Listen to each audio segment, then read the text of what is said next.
Hello and welcome back to Monster Hunter Generations Ultimate, where today we're doing high rank event quests. I changed my gear because I felt like it. And also because we've got a few Silver Rathaloses today. Might as well dress the part.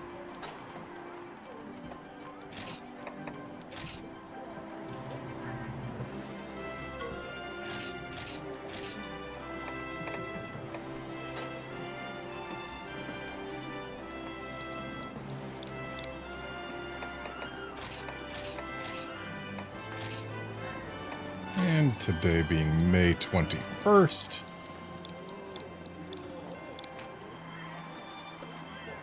$0521 is the passcode.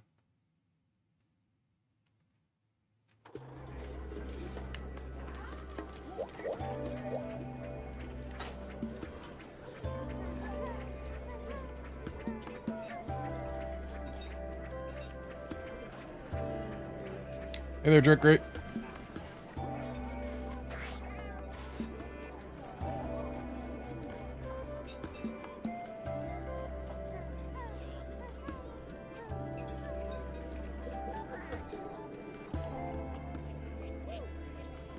Hello, Outlander.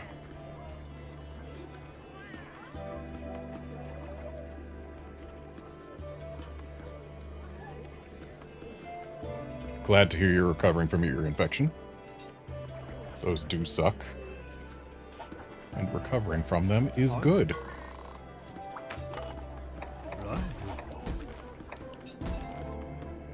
So yeah, I've got like 20 high rank event quests. There's 6, 7, 8, 11, 13, 16, 18. Okay, so not 20. And these ones here, these 6, were added in GU. So the rest were just ones that I didn't bother to do back when Monster Hunter Generations was the game that this was. And some of them I can see why. A few others, not quite so sure.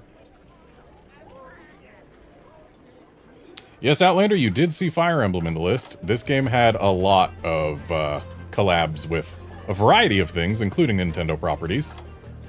And the Fire Emblem ones, at least some of them, gave a Marth costume.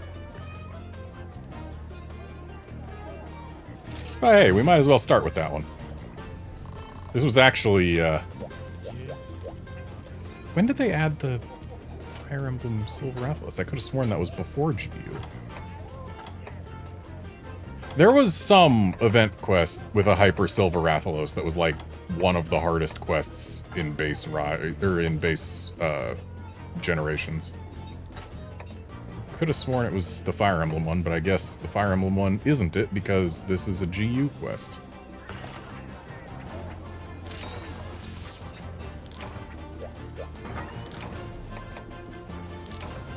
Hey there, Soul. It's going good.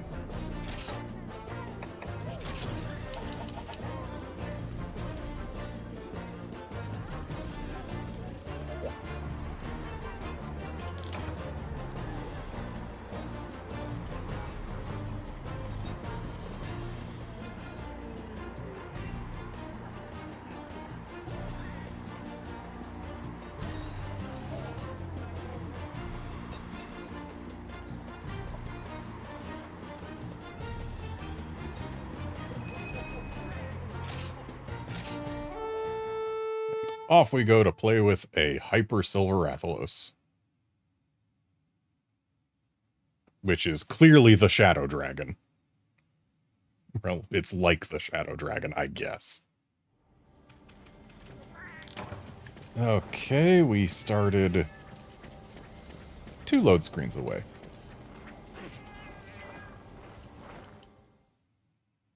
And by we, I mean me. It should be right through here.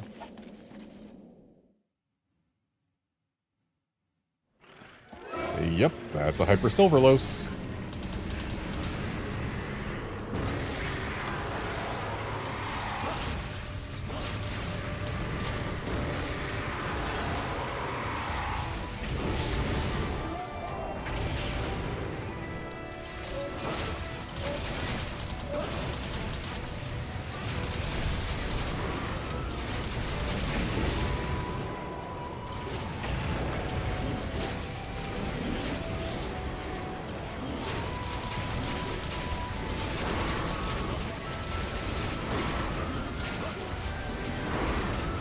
He's a bitey boy.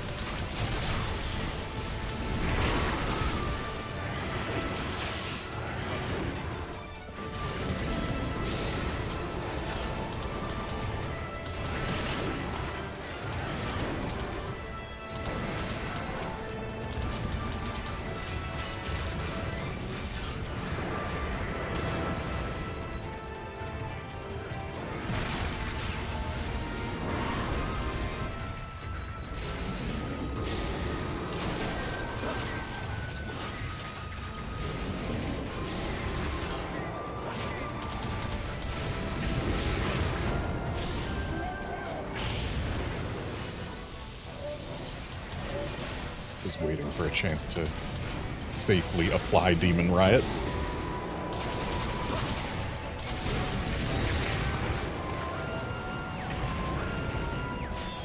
Yeah, I'm in very high level G rank armor, and that still did a bunch of damage.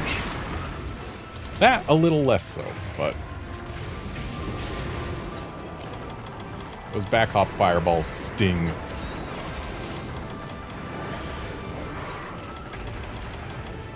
It is very much in keeping with my memory of a high-rank Hyper Silver Rathalos who did lots and lots of damage.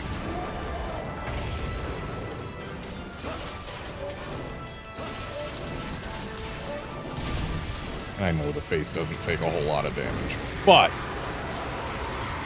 I want it broken, and it's the hyper part right now. Well, it's a hyper part, which means it takes more damage than it otherwise would.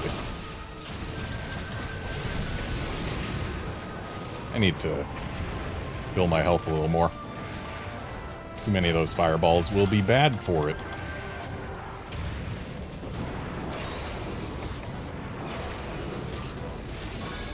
Wait. I was trying to make more flashes, but I guess I didn't bring stuff to make more. My flash hard set, I guess, just has one set of flashes. Should have brought my Dread King set if I wanted more.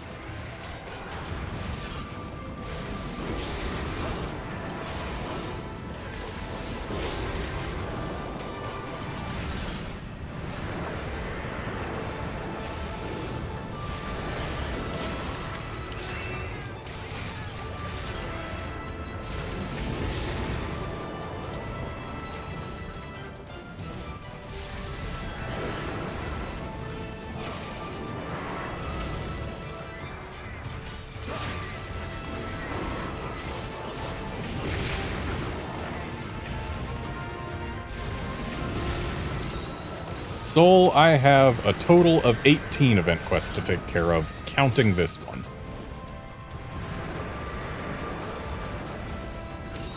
Outlander, this is Silverlos layered armor, as it would be known today. I'm not actually wearing Silver Rathalos armor. I am actually wearing primarily Savage Joe.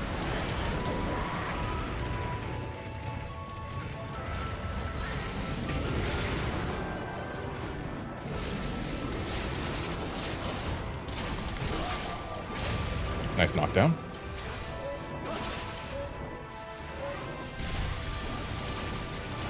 Probably still gonna lose this Demon Riot because I'm not attacking the hyper parts. Another nice knockdown, but yeah, Demon Riot gone.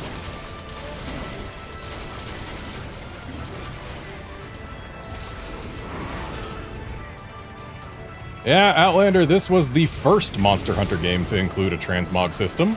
It wasn't even in base generations. And it's kinda stupid how they implemented it. Let's just say the armor is more layered than it is in World. Because what happens is you make the piece of armor you want to wear, then you make the piece of armor that you want to layer on top of it, then you literally combine the two pieces into one. thus taking the aesthetic piece of armor entirely out of your inventory. You can unmerge them later, but unless you do unmerge them, the aesthetic piece is just gone from your inventory.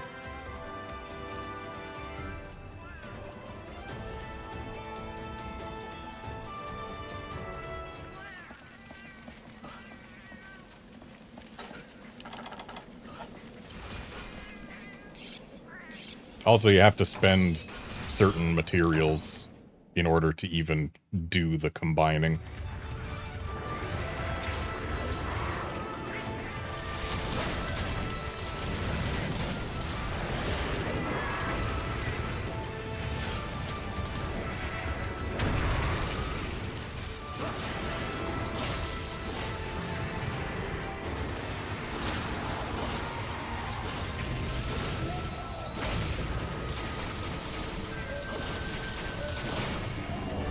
And there we go. The Shadow Dragon is defeated.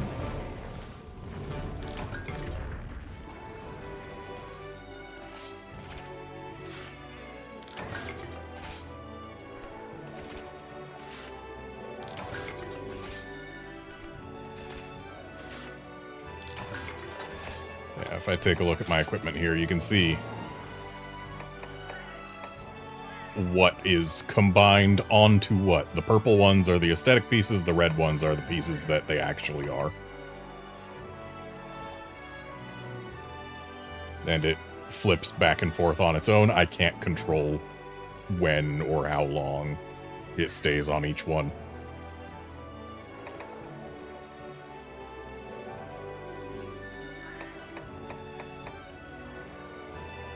Yeah, the Savage Joe XR pieces have legitimately phenomenal skill point allocation, and they all have 3 slots, but their element resistances are atrocious, which is why I have minus 21 Thunder Res.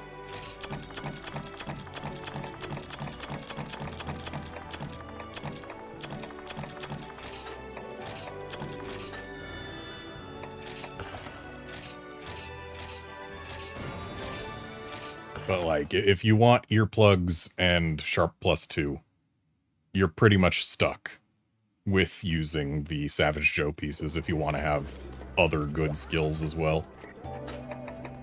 Because, like, yeah, hey, look, 4 handicraft. And then the 4 spirit is from gems. Hey, look, 5 handicraft, 1 of which is from a gem. Hey, look, 5 handicraft. These 3 pieces. That's your Sharp +2 right there.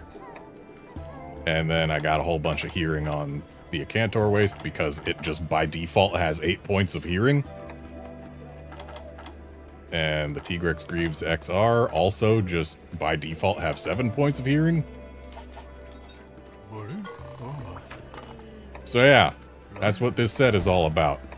Sharp +2 and high grade plugs and whatever the heck I want to gem in, which is Challenger, because I like Challenger. Challenger is fun. I enjoy it.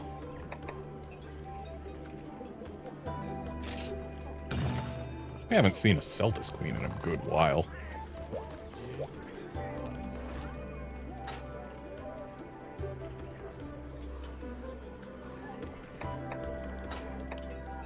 No, there's no need to use a gourmet voucher. This is high rank.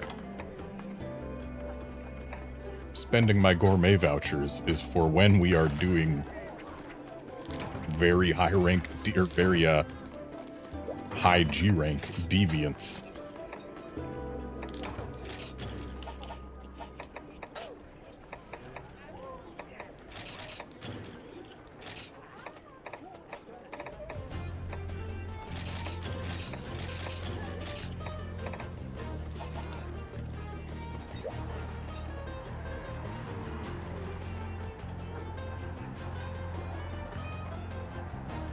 Yes, Outlander, we are indeed filling Celtis Queen's Dark Soul with light. We were supposed to be the ones to do that. I have never played a Devil May Cry game. Closest thing to Devil May Cry I've played is Resident Evil 4, which, lol.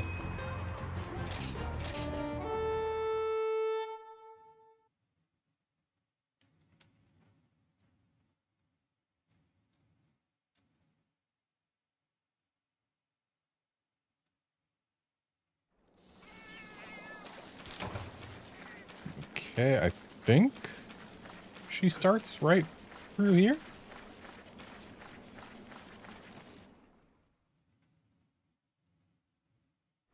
She sure does.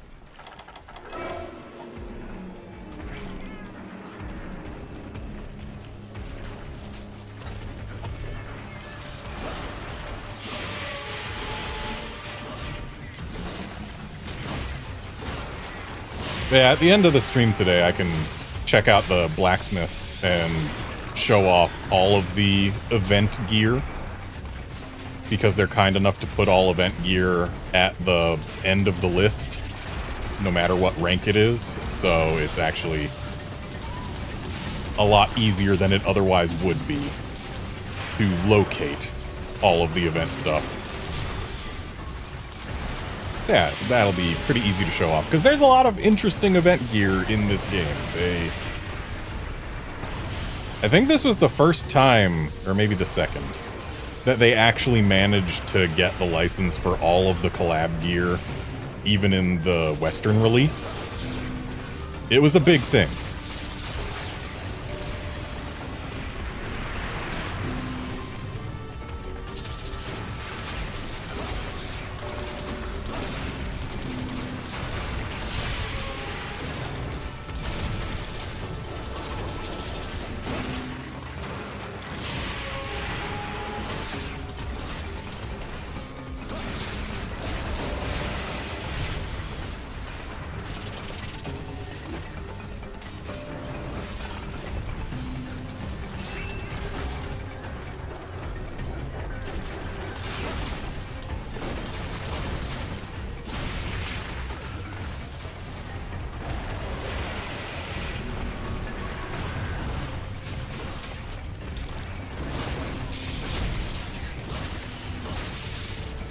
Alright, her man is down.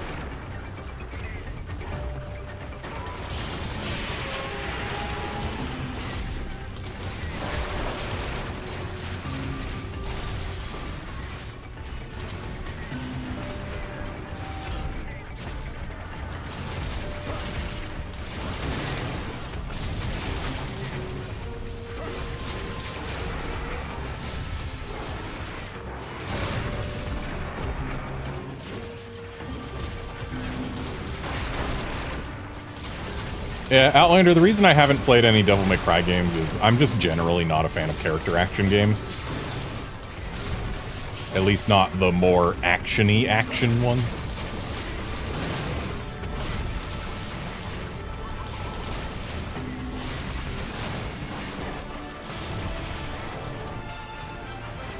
Like, I'm a masher at heart.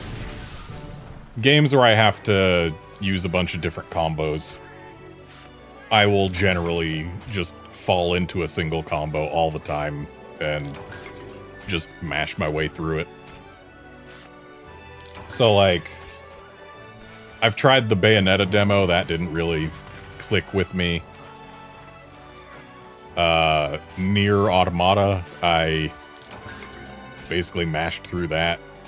That one cared a lot more for the story than the gameplay. Yeah, just character action games tend to not be my thing.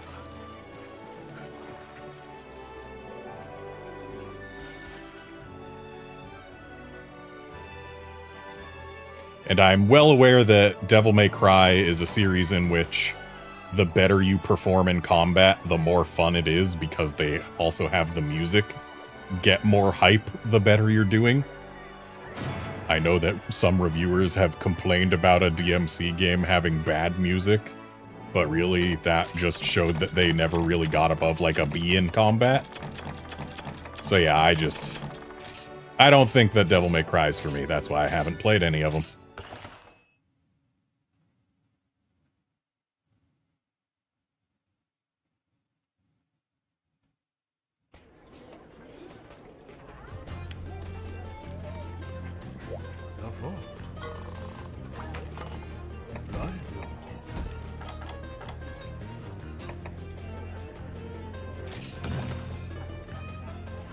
I mean, what would one of these streams be?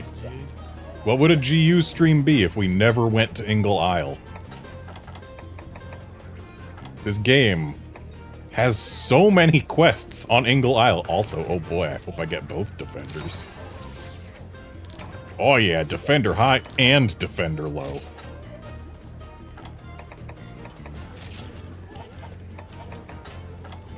Alright, so what was I stupid about in my Cantor set? That's right, I didn't bring freaking cool drinks in my Cantor set.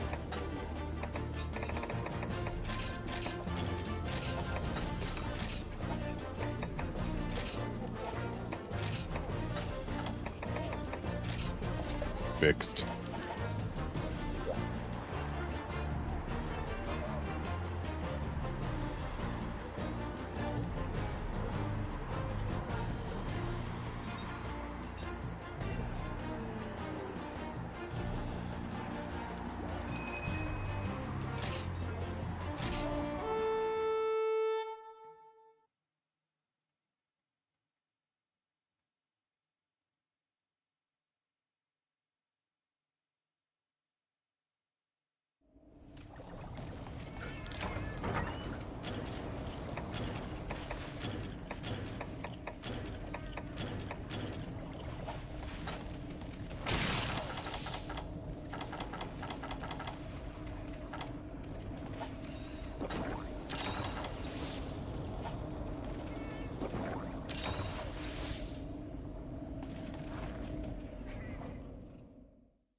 Yeah, I think the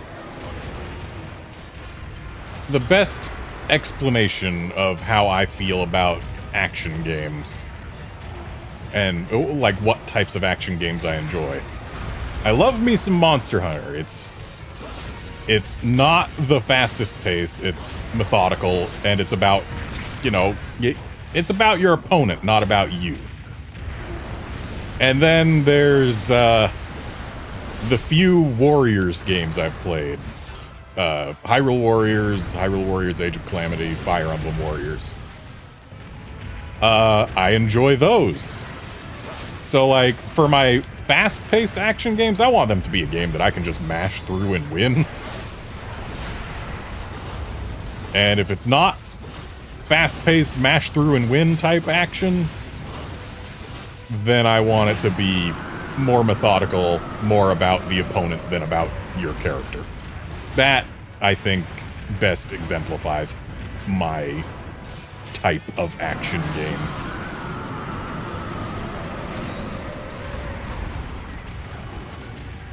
In night mode, I am currently using Guild Style, just because Guild Style Switch Axe feels good.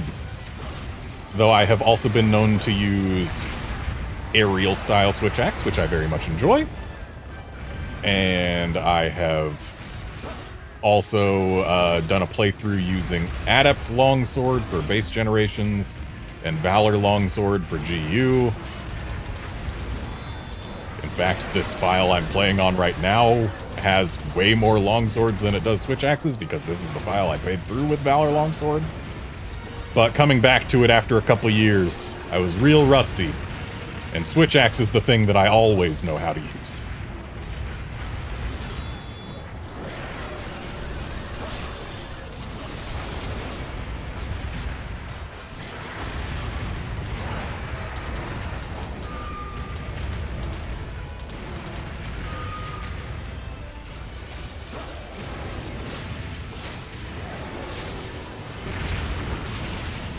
Yeah, Outlander, with Warriors games, admittedly, it's less the gameplay that appeals to me. Like, the gameplay is decently fun and all.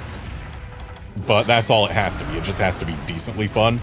What it really gets me with is my desire to check things off of lists.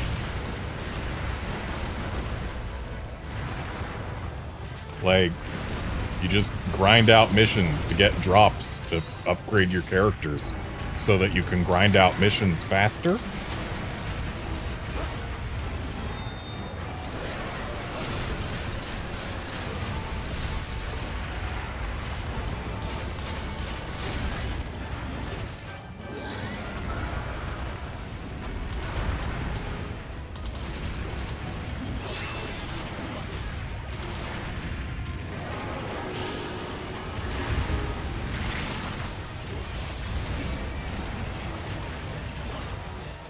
And yeah, time managing on the tougher missions is fun.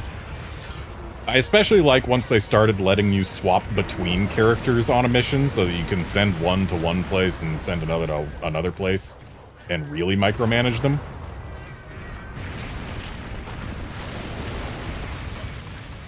Because there it feels real good to get, like, a good rank on the mission.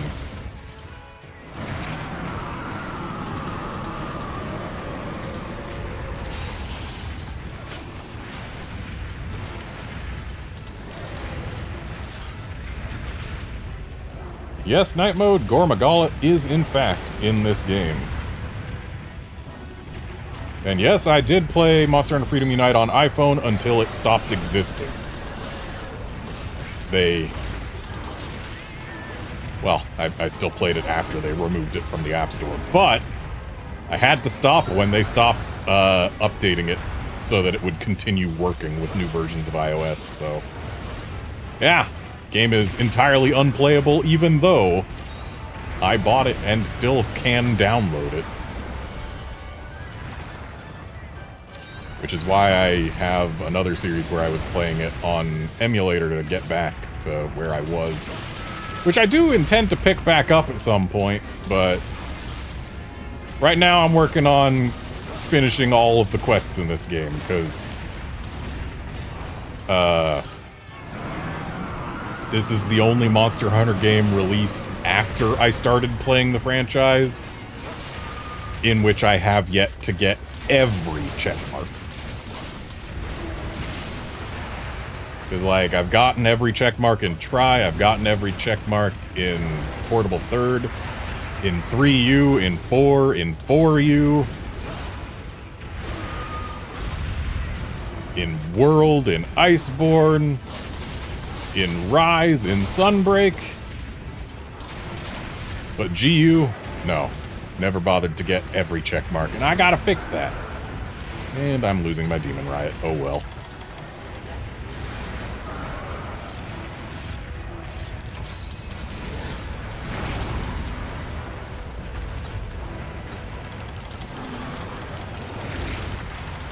I seriously don't have Dung in my Cantor set when his pin is so brutal. I mean, it's not quite so bad in high rank as it is in G rank, but that was a close one. Oh, no, it was not close. It still killed me because I was on the lava at the end.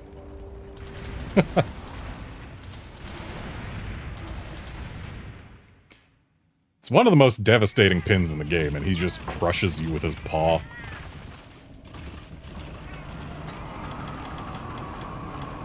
It's actually kind of funny. If you let that pin go all the way until he's done, he'll finish it off by, like, doing his wind tunnel roar directly at you.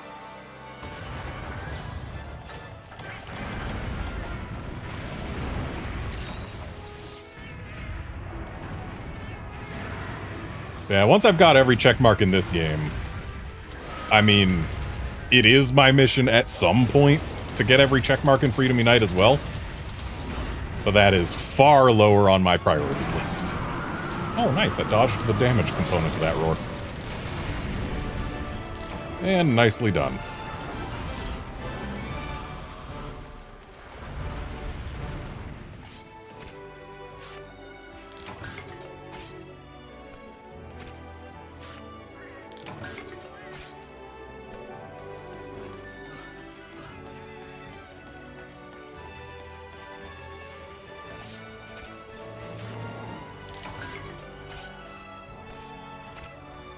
Night Mode, I would say that For You is the better game overall.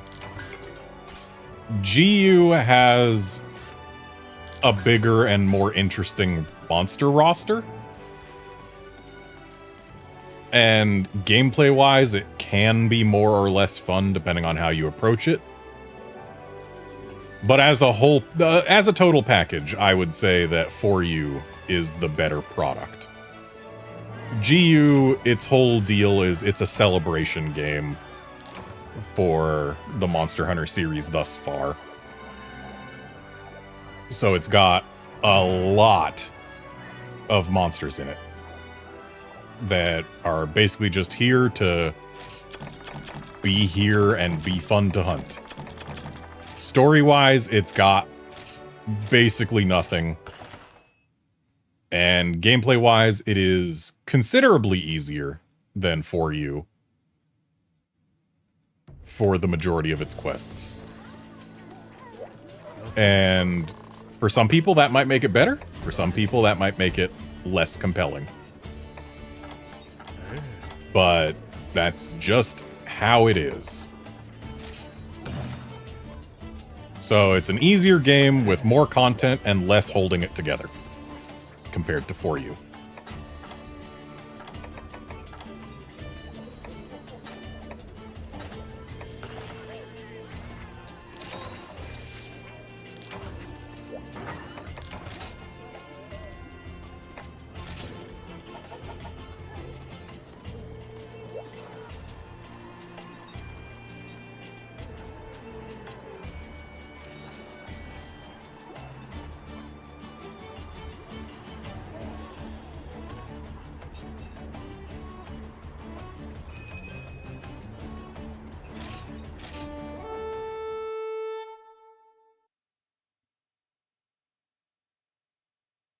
Yeah, Night Mode For You does have some of the best cutscenes in the franchise. I would say that Iceborne, specifically Iceborne, not World. I would say that Iceborne is also really up there. Perhaps better than For You. Some of them are definitely better than For U's. But, like, from moment to moment gameplay-wise, I would say Iceborne is the best Monster Hunter. That's just how I feel. Are these guys the same size? No, that one's slightly bigger.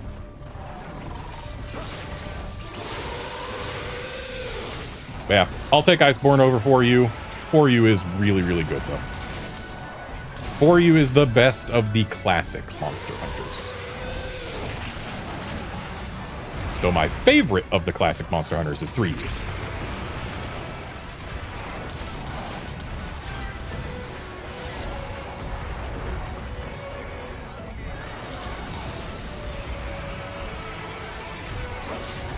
And you can't say that I say that because it's the one I started with, because it isn't. I started with Try.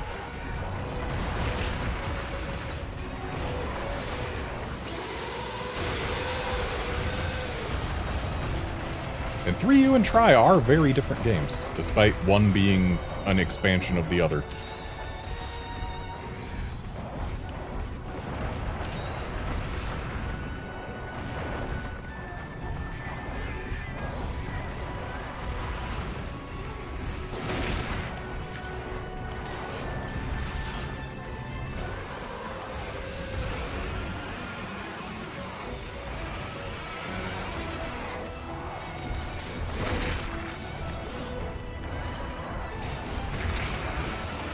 Night Mode, if, actually, not if, there's currently a sale ongoing. Nice crossed lasers. Hey, guard. Welcome to the party. You know what? Let's go ahead and let guard in on this. We're less than 5 minutes into the quest. But yeah, Night Mode, right now there is a sale going on at this very moment where you can get World, Iceborne, Rise, and Sunbreak, all for just $30. Do it. If you do not have those games, and you enjoy Monster Hunter, you will not find a better value. You won't. It cannot be done.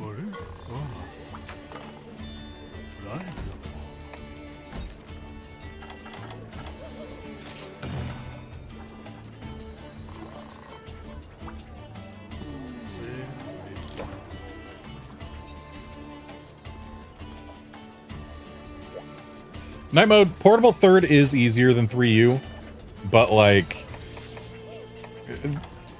a lot of content is overlapping between the two.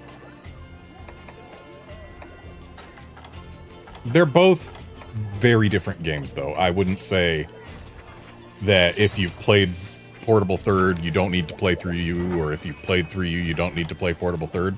Though, admittedly, 3U does have more of portable third's content than the other way around. But I'd say they're both worth playing. I enjoyed both of them quite a bit.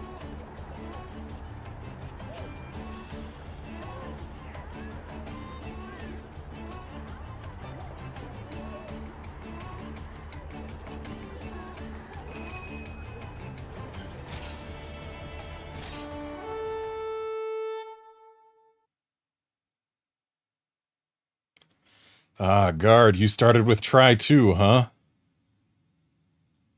Tell me if this rings a bell. You're playing online. In a room looking for people to hunt an Alatreon. Someone shows up. They're HR7. Or HR8, I forget which. And they post a Bearoth quest. Without saying a word.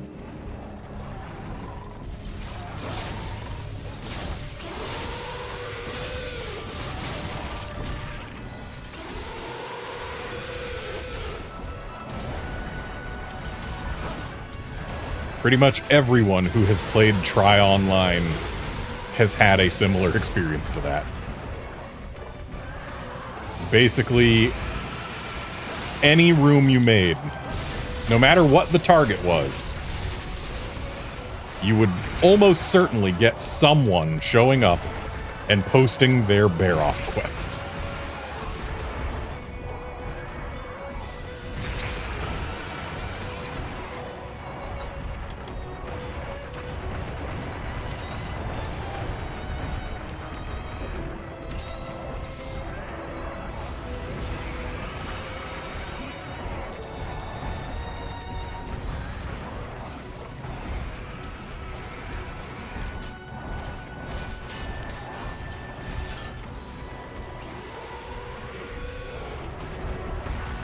It wouldn't have been such a problem for people to do that if the Western version of Try still had the large lobbies that the Japanese version did. Cool. Lasered through the fence. Also, you've trapped me on this side with this one. Also, the fence is for cowards. We don't use fences.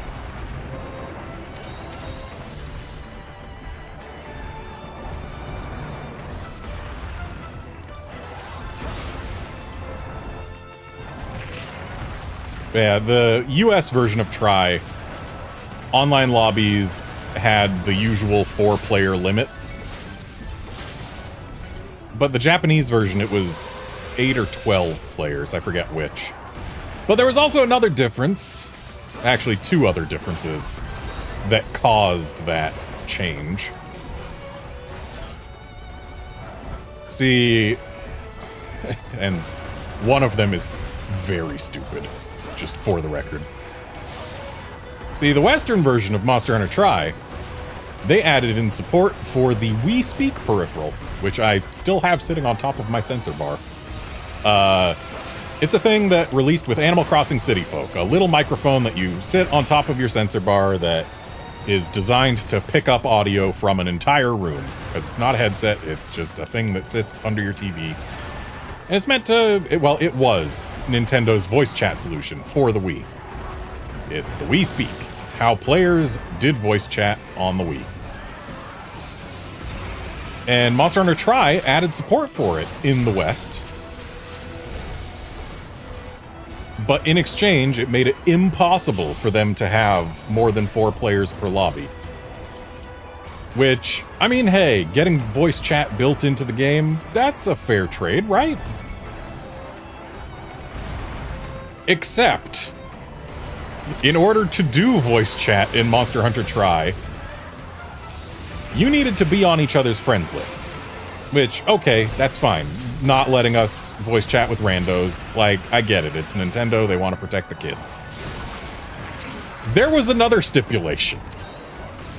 It required more than just being on each other's friends lists. You had to both have We Speak enabled. So you needed to both have the thing and have it turned on in order for either of you to perform voice chat with the other. There was no one-way voice chat. It had to be two-way. Do you know how many people playing Monster Hunter Tri had We Speak?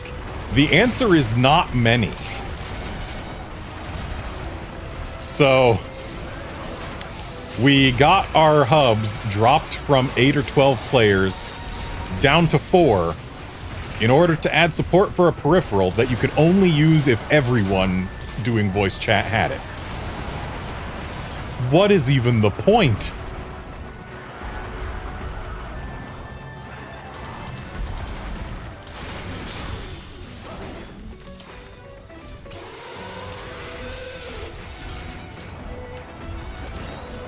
And then the other reason that we had our hubs drop down to 4 players in the Western release of Monster Hunter Tri.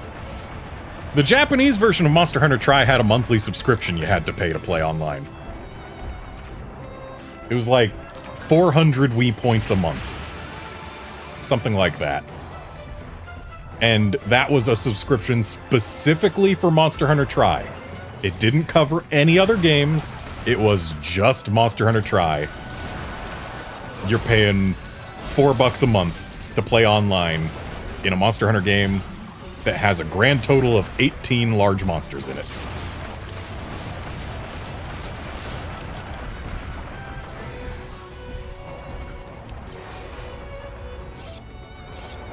Night mode, if I am only allowed to pick one weapon in a Monster Hunter game, my choice is Switch Axe. Easy peasy. It's been my favorite weapon since the first game I played. It's always been my favorite. In every game it's been in. In games that it hasn't been in, hammer.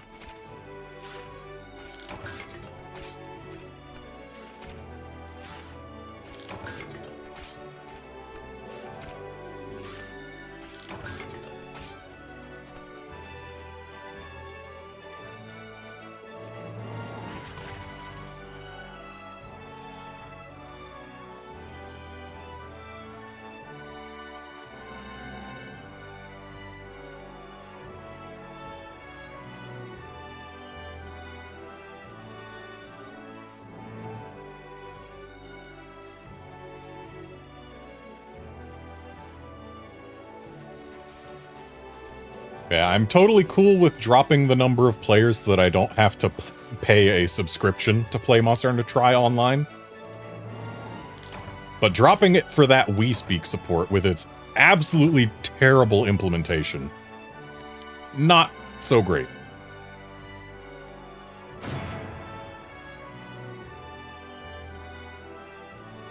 Yes, Drake, great. There were many lasers indeed.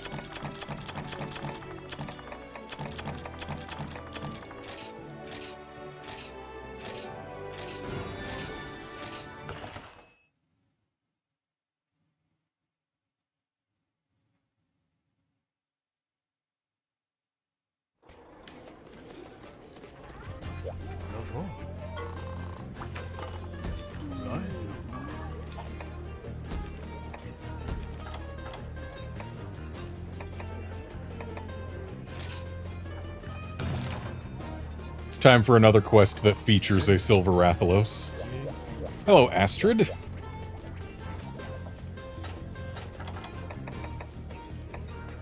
Trying to pace out the Silver Rathaloses.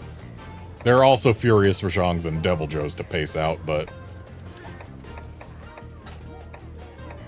only one of them is on the thumbnail.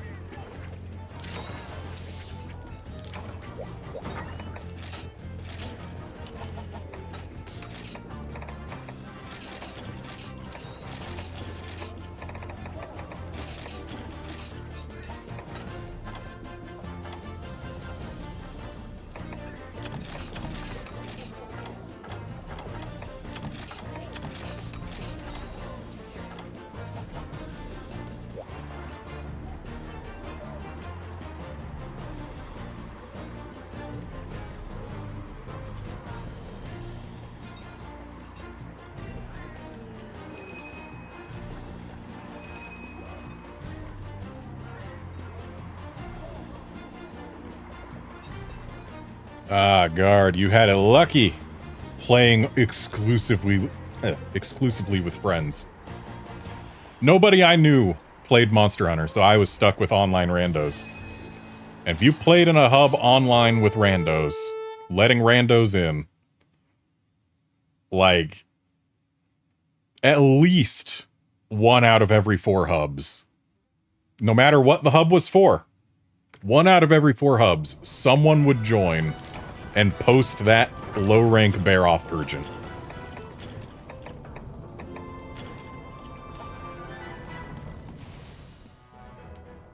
Because, yeah, Baroth did have no chill back then. And there's also the fact that Monster Hunter Tri was a game in which multiplayer was scaled specifically for 4 players. Because it was a console game played online through the internet, so Capcom expected that everyone would always be able to have 4 players. So yeah, it scaled for 4 players. Most Monster Hunter games scale their hub quests for 2 to 2.5 players. Prior to when Iceborne, well, World, I guess, made it dynamic. Iceborne just made it more dynamic.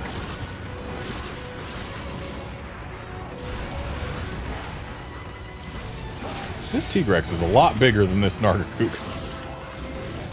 This might be a gold small Narga.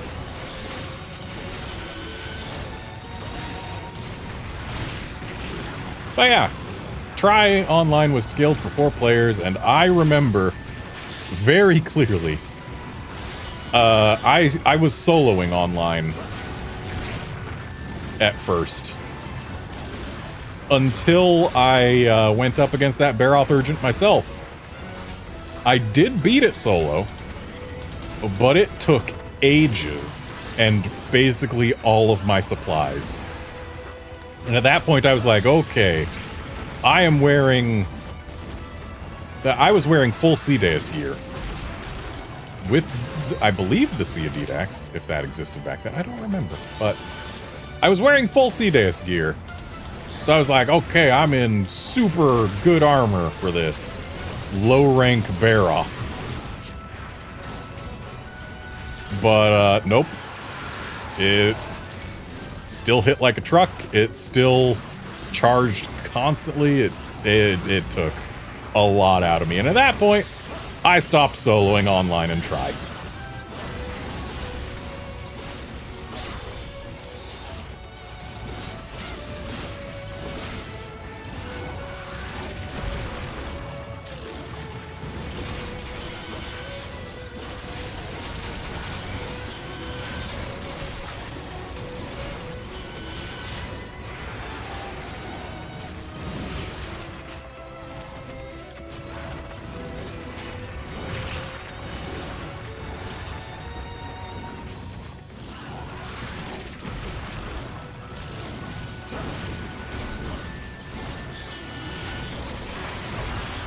Rip Narga. Its tail did not get severed because it was not mad at the right time.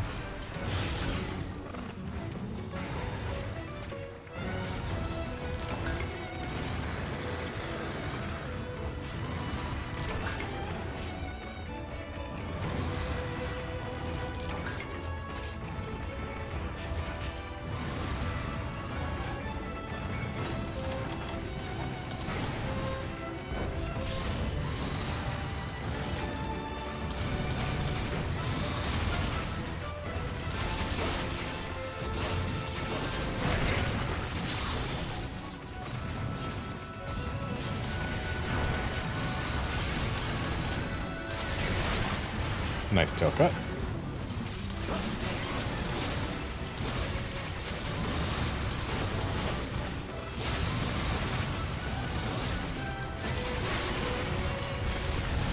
This poor Tigrex.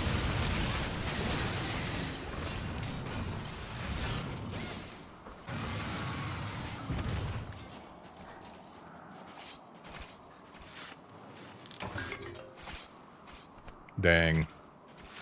They went the tamer way with this quest. having the monsters appear in specific sets, which I guess can be less tame, considering I believe we've got... Yeah, we've got gold and silver coming up next. But it could have been a little more hectic. Well, actually, maybe not. Like, if they made it so as soon as one despawned, another spawned in, it would keep the action constant. But actually having it be specific pairs means that those pairs last longer. So I guess that does make it a little more challenging that way.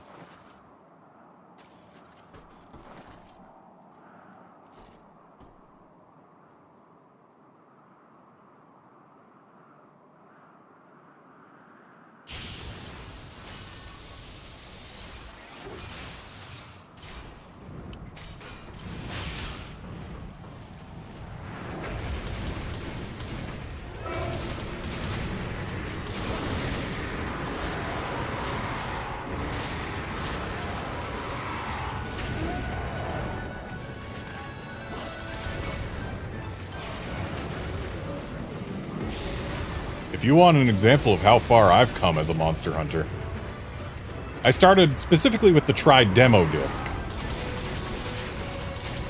And I failed my first hunt against a Great Jaggy.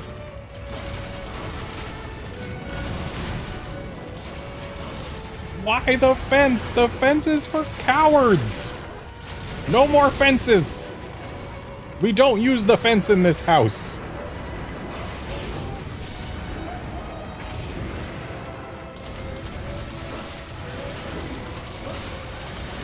But yeah, it was my first experience with a Monster Hunter game in general. There's also the fact that I was using Lance for that, because Game FAQs said that Lance was the best weapon to use. Did I sever that Rathian's tail through the gate?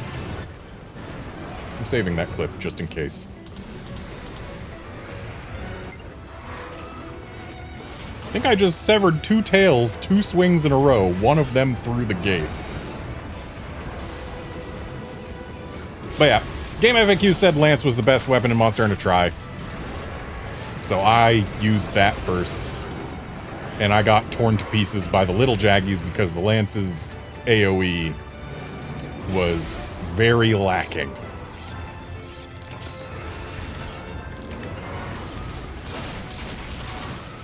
And also, I've never been much of one for guarding in games. I've always been more of a dodger. So, after that failed Great Jaggy quest, I picked up the weapon that I just thought looked the coolest, the Switch Axe, which was specifically the laggy Switch Axe, and the character was wearing laggy armor, so like, yeah, I picked what I thought looked coolest, and it was, I was in love after that.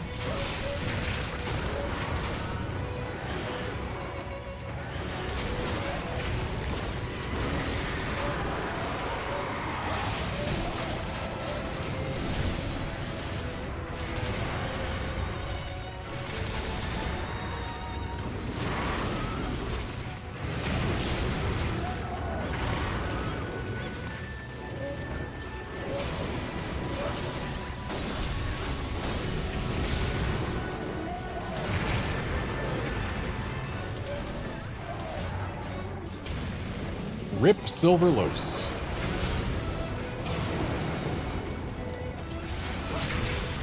Alright, got my energy charge, I just need to use it. And Demon Riot preserved.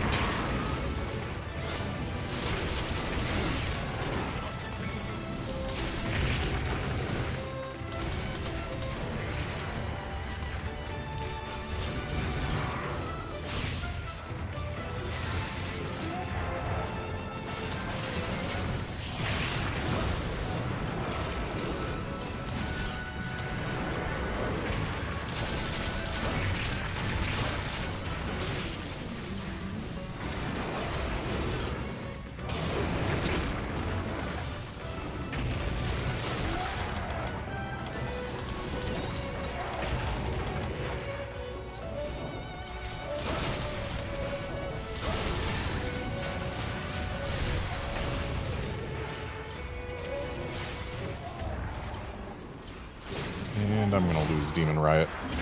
Can't get enough energy charge recharged before she stops being a hitbox. Yeah.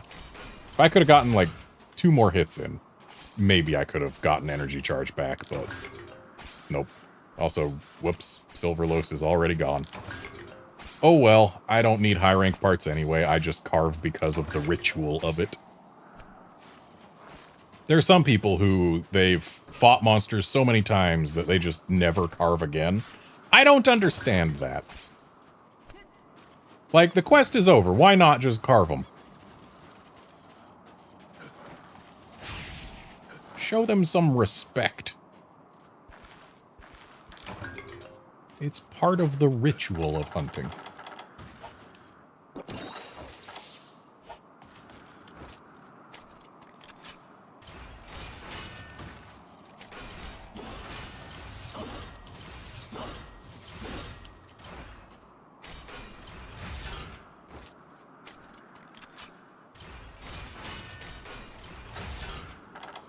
And now it is dog time.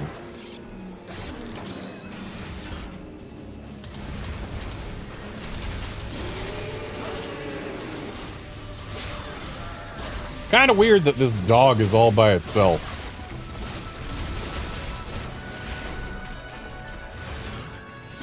Like, what's so special about dog to have it by itself after Tigrex and Nargo were together?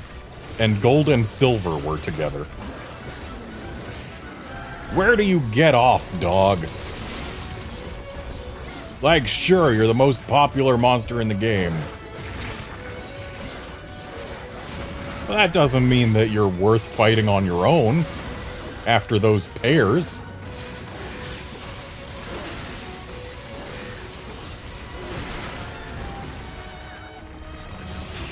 Not even a hyper dog. It could have been a hyper dog. Then I wouldn't have had this complaint, at least quite so much.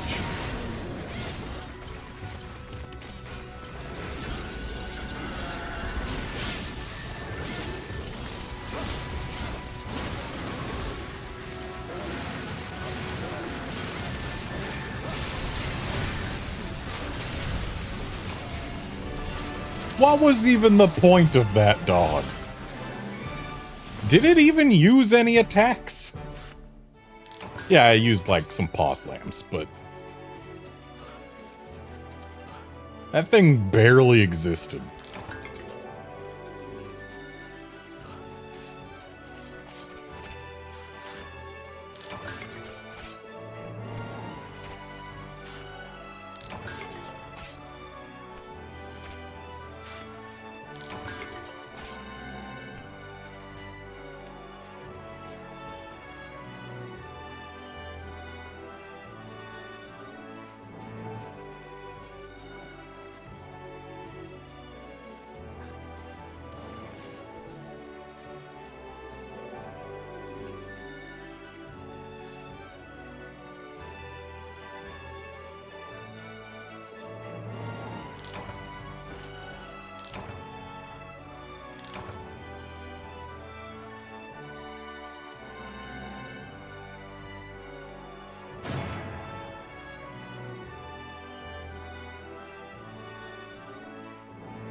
And it was a puppy. My gold smallest Zinogre.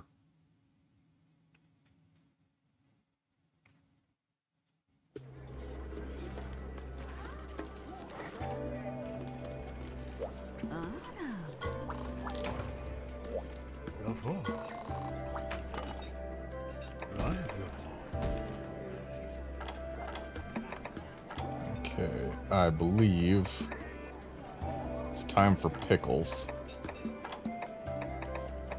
Do I have any... Yes, I do have a pickle that is not in the arena, because we've done a couple arena quests in a row. I like getting variety in both target and location when possible.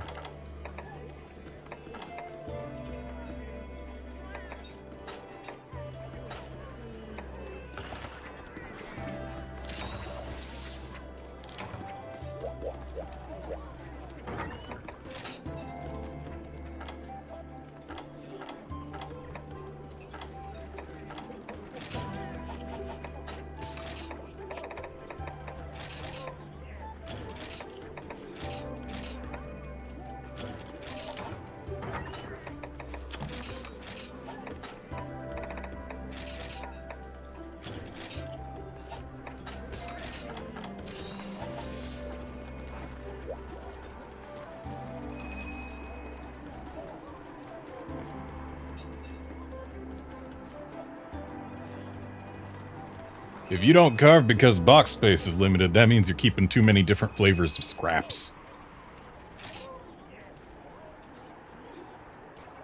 Or too many stacks of materials that you're never gonna need more than like 30 of.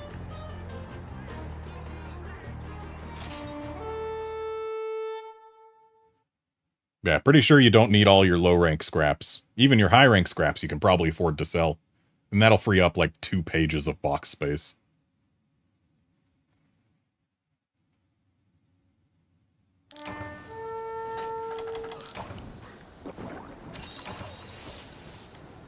Okay, so we are 2 load screens away from the pickle. Who is in here?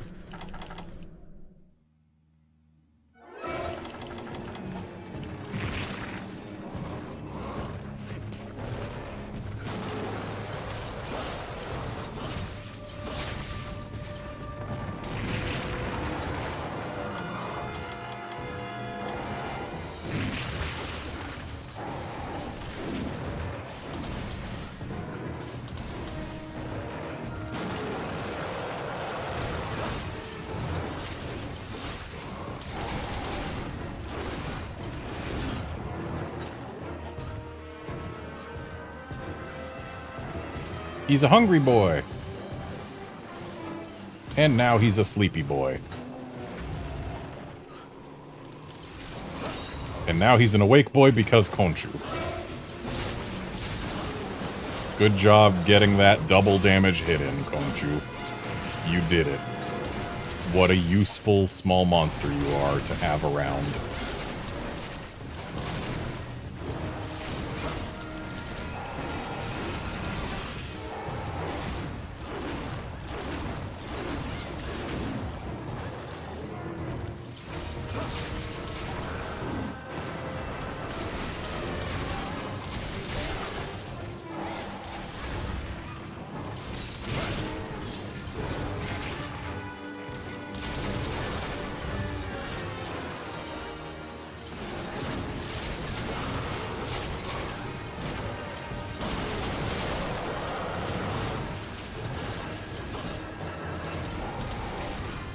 You know, I kind of miss Savage Joe's fun pin, where he grabs you and carries you around in his mouth while he still goes through his normal routine of attacking everyone else. It's just so very Savage Joe.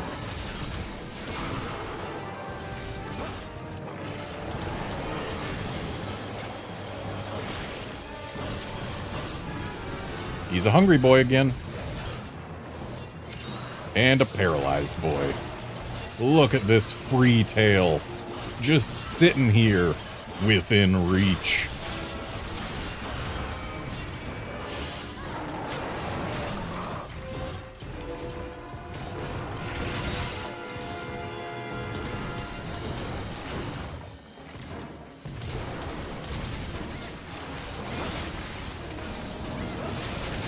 Well, guard's going for a ride.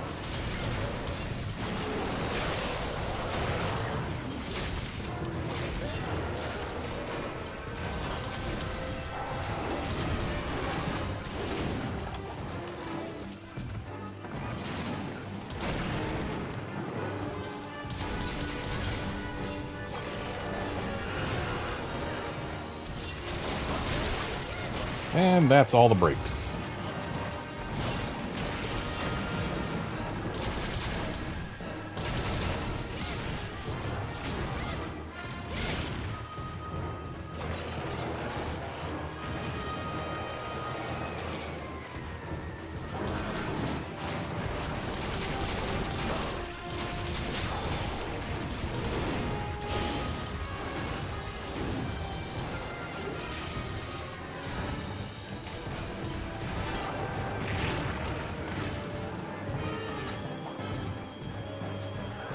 Limpy boy.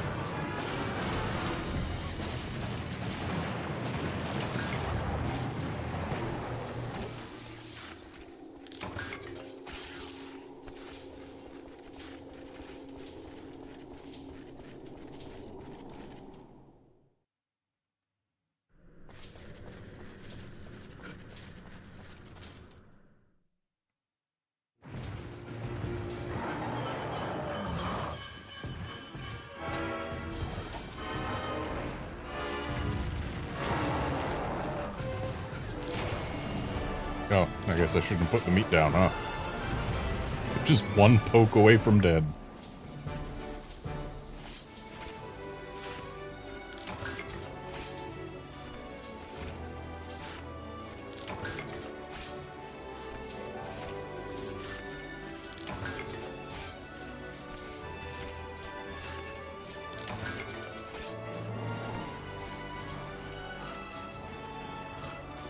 Yeah, Outlander, be careful what you wish for when wishing for Khonshu. Because they have one behavior specifically in G rank that is incredibly annoying. They will hop onto a part of a monster's body and just cling to it. And while they are there, that part will bounce purple sharp. They will get knocked off by the first hit that hits them. But making a part of a monster's body bounce purple sharp, even for just one hit,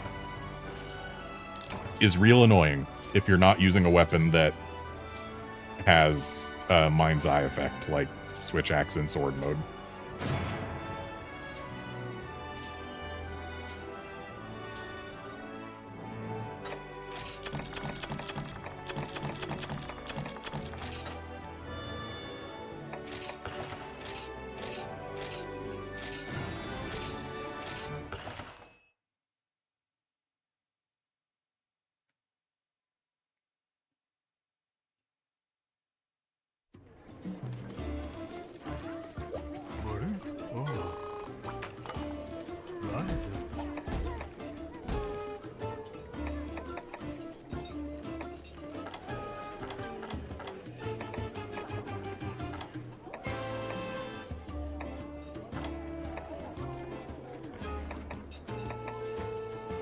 Yeah, let's go see how it's done.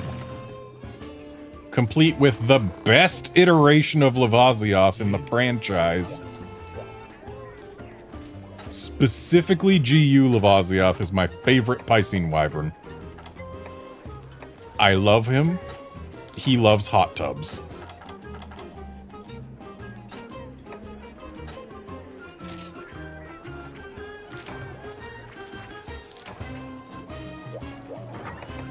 Hot tub fish is best fish. I will accept no complaints about this fact. No alternate opinions are allowed. Hot tub fish is best fish. Actually, alternate opinions are allowed, but I will not accept any slander of hot tub fish. There we go.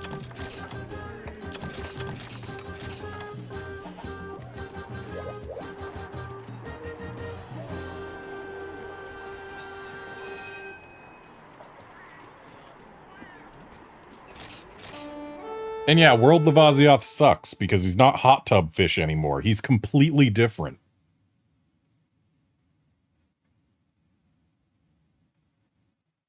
Like, seriously, the fight is completely different.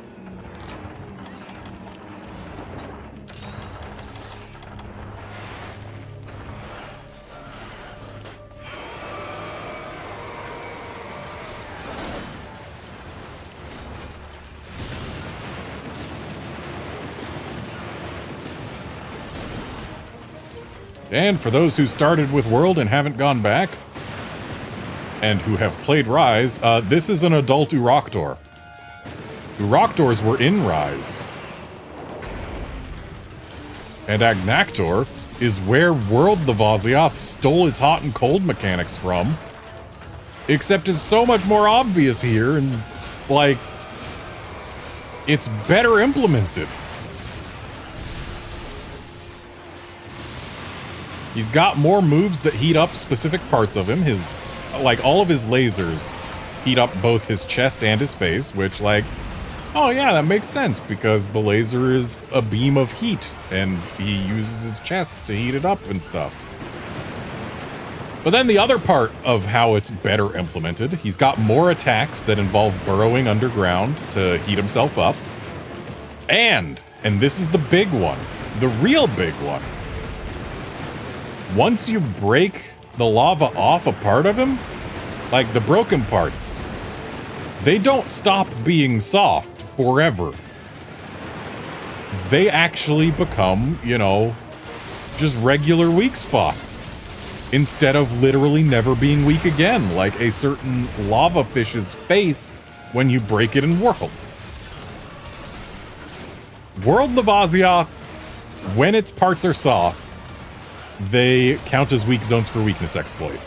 When its parts are broken, they never get soft again, and they do not count as weak spots for weakness exploit.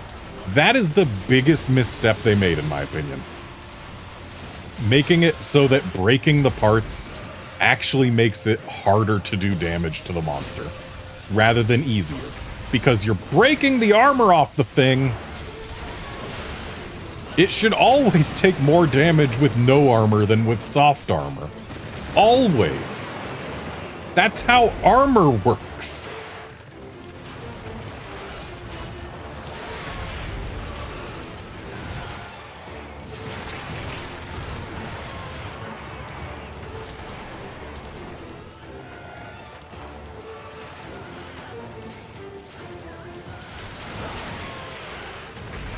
Hope you're ready for this knockdown to be made worthless by a tail cut.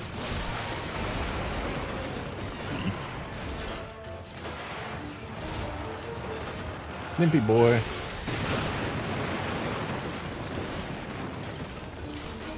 Yeah, this is the parent that abandoned all the Uroctors in Monster Hunter Rise. Because Uroctors are in Monster Hunter Rise, they are just among the many unattended children in that game.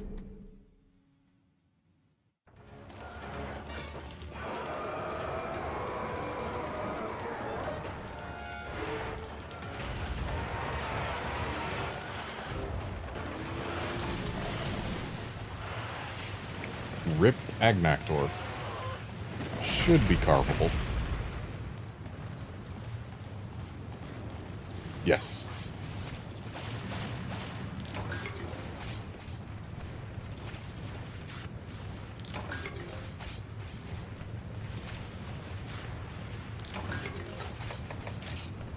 And Lavasioth is up next. Lavasioth is very easy to find, because there are only 2 zones it can be in. Zones that weren't even in this map prior to Monster Hunter Freedom Unite. Because this volcano did exist in Monster Hunter DOS and Portable Second.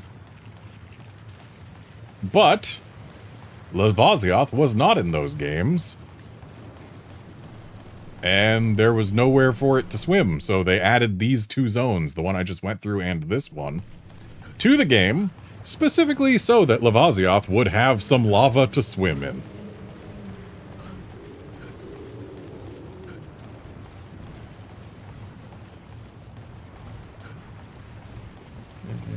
By the sound of things and look of things, it's not starting in this one.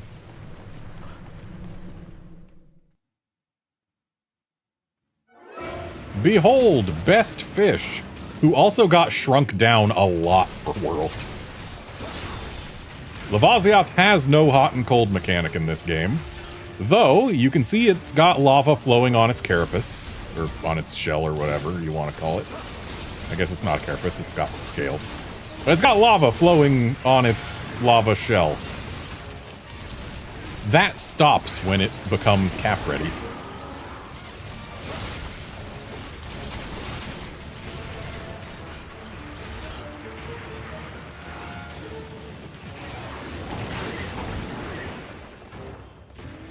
Yeah, you will see that this fish is a very different fight in this game versus World.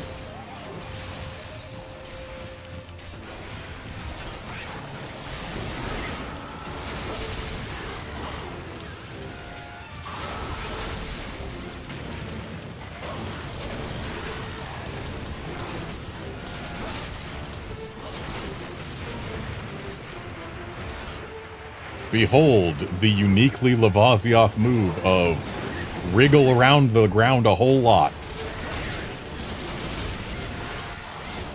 It's the only fish that can turn around while wriggling on the ground. And it spits fire rocks. Hey look, I broke its face. Guess what's not never gonna be a weak zone again? The face remains a weak zone even when broken. What astounding technology Lavasioth had in this older game.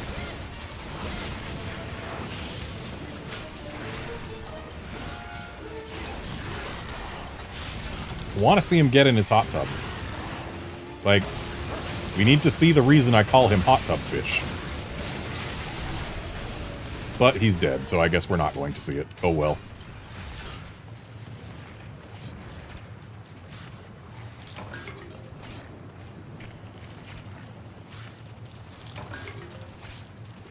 Occasionally, Lavasioth will burrow underground and then just poke its upper half out of the lava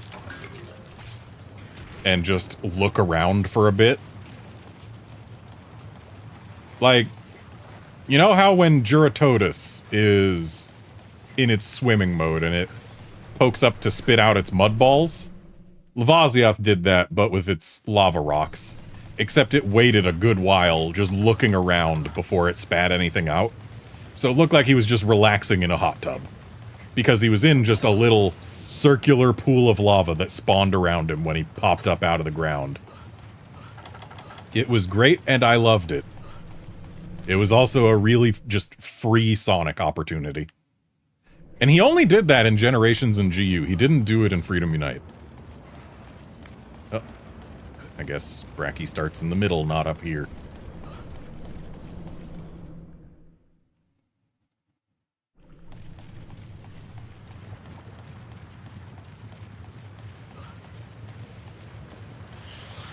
Yeah, in this game, Lavasioth is basically Lava Plesioth, except it spends way less time in the lava than Plesioth does in the water. And it makes lava where you can actually hit it, so even when it is spending time in the lava, you can still be fighting it.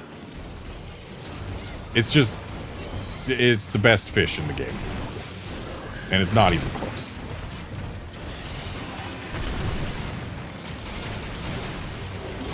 He's just so cute when he's sitting in his hot tubs.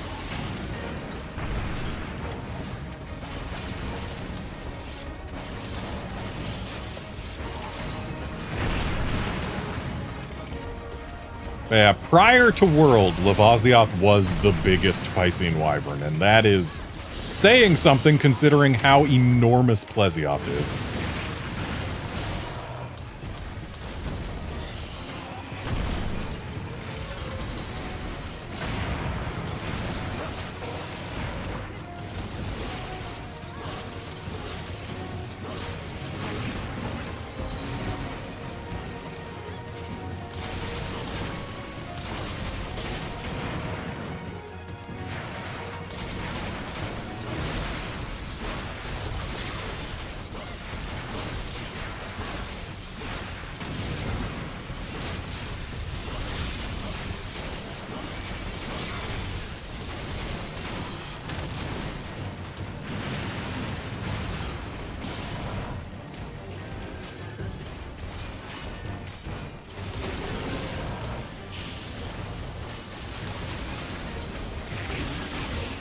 Dang. He stopped my demon riot.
Nice, broke the other hand on the last hit.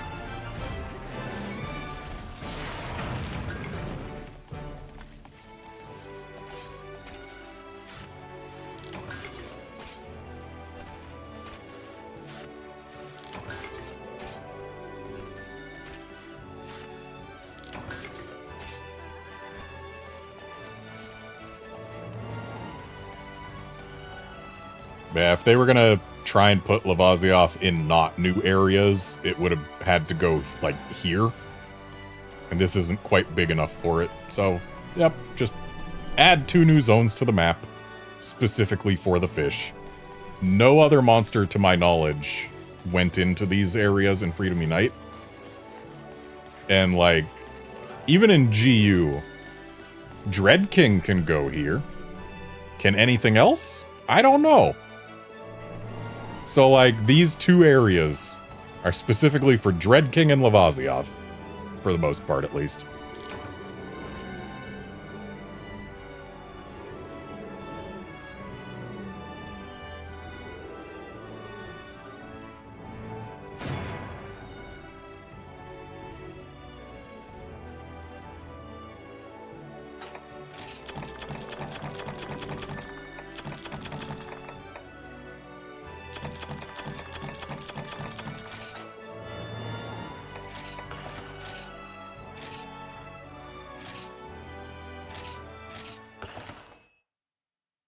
Yeah, Outlander, the Lavasioth is in fact in areas specifically designed for it. It can't go anywhere other than those 2 areas. And those 2 areas were put in the game specifically for Lavasioth.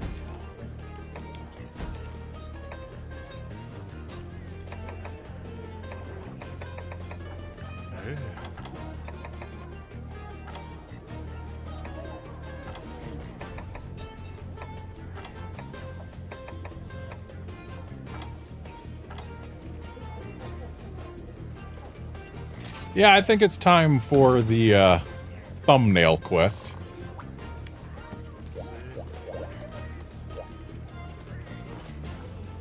Yep, thanks for hunting, Drake Great. Popping out right before one of the most annoying quests in the game.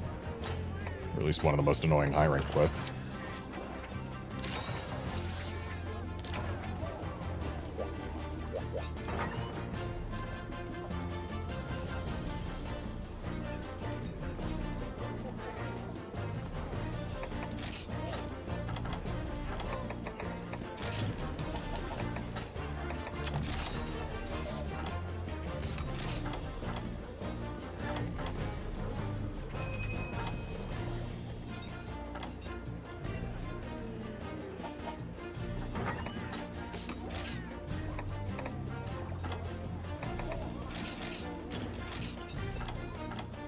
Wait, no, it's... Shock traps work here. Bits don't. At least in Try. Or 3U. Forget whether that's the same here in GU, but whatever.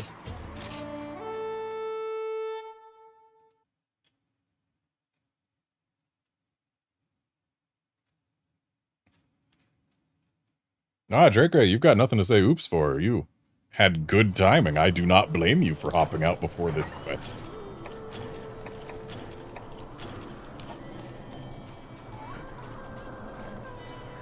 Now, let's see. Are they together? Immediately. They are! Unfortunately, the smoke bomb was too late. The Rathian spotted us first, and the Rathalos spotted us before the smoke went out. So we are stuck with both of them, and flashes don't work while there is smoke. So we just get to have a fun time for a bit here.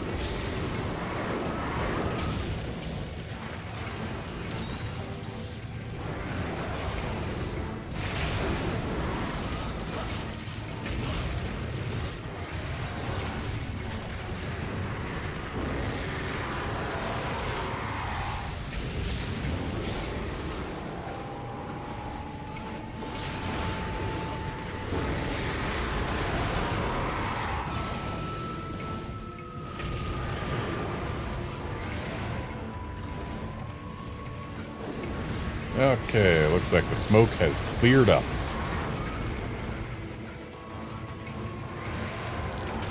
Rip. Wow, got her when she was pointed backwards from her flip. That was just luck that I managed to actually get that flash.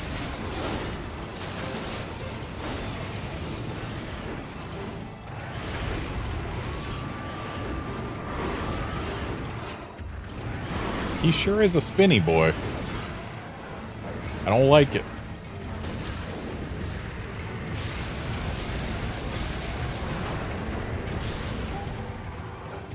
Well, at least she won't be helping him out for a bit.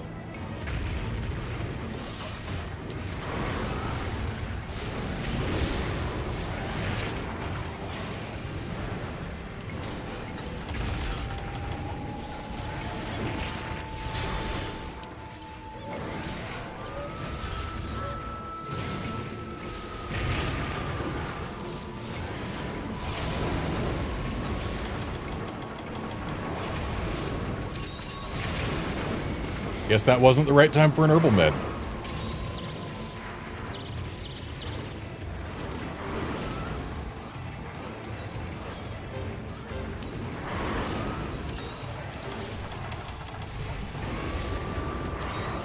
And look how kind Capcom is, giving us just regular first aid meds when having us fight 2 hyper rare species. Back in Monster Hunter 4, when we went to fight a high-rank rare species, not even hyper, they gave us first aid med pluses. Of course it wasn't even hyper, because hyper monsters didn't exist back then, but still!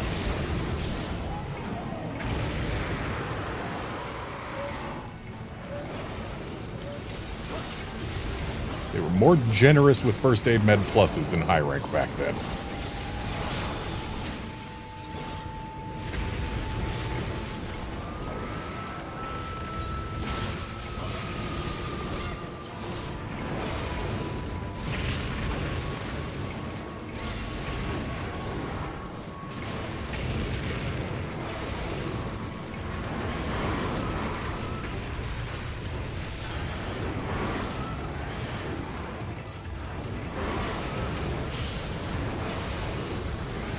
Dang it. Demon Riot lost before it even began. 'Cause they both came for me. They knew. That's close.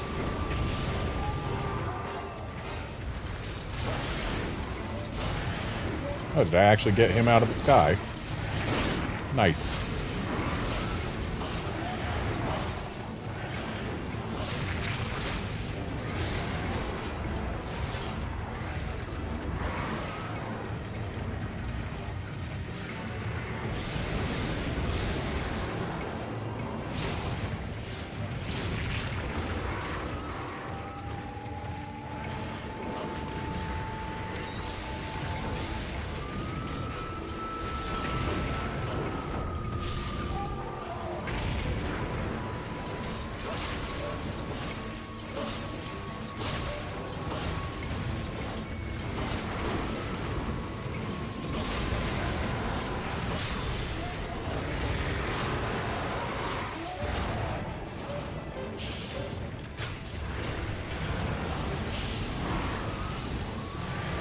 And again, I've made a bad call on when to try and Demon Riot.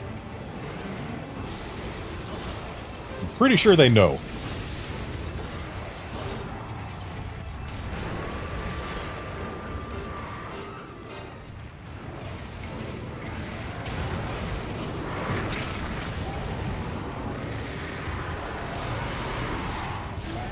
Well, I guess I'm stuck here until the game realizes she's not on me. There we go.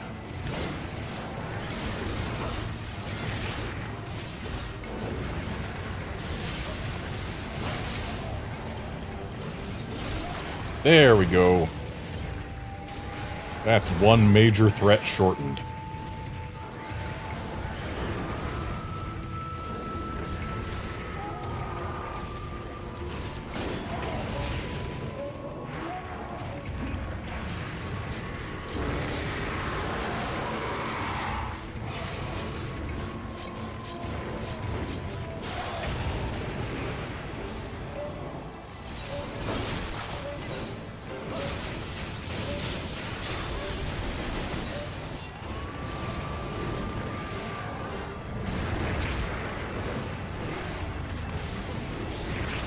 Lady, can we not?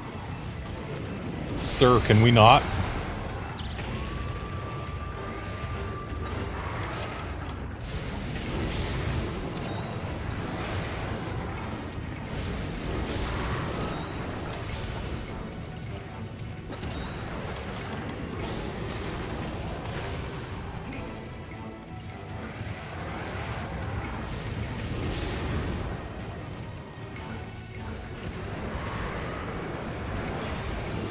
still can't get over how much bigger this map is here than in Rise.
Yeah, Outlander, this is in fact the same place. I mean, look over there, you can see it. That rock there is the one that has the sunburst bugs. Whatever they're called. Starburst bugs? It's got those things on it. And then I guess this is the wall that has the other set of bugs on it. It's not as much of a wall in this game, but it's still there.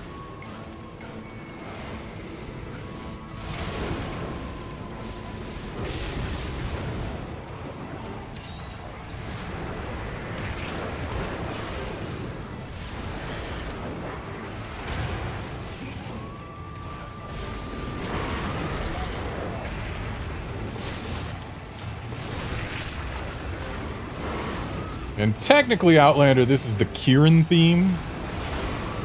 Though it does play here. And in basically any tower quest that doesn't have a monster with its own theme. And it plays for Abyssal Laggy as well for reasons. They basically just made it the rare species theme. Despite the fact that it is technically Kieran's theme.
Now's my chance.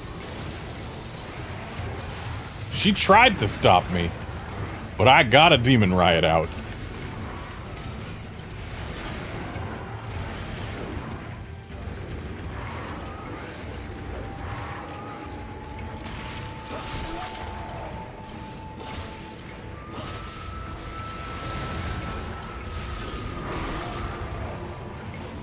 Did he just break her wing?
slashed them so they'd behave a little.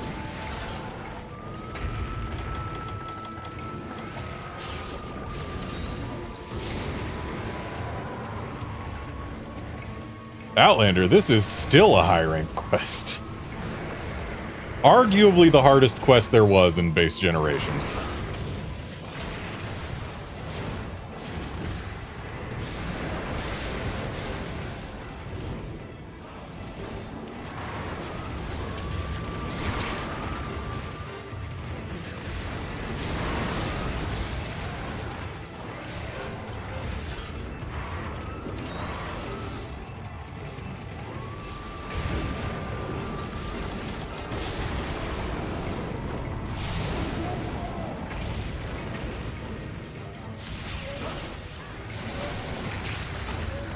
Lady.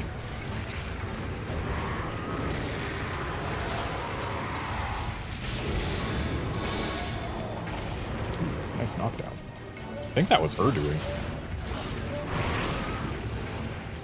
She does not want me cutting that tail. Which is a shame, because I want me cutting that tail.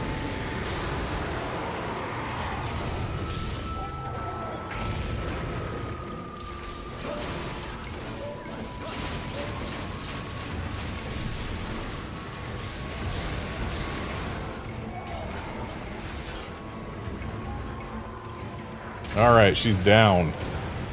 This quest has become significantly easier.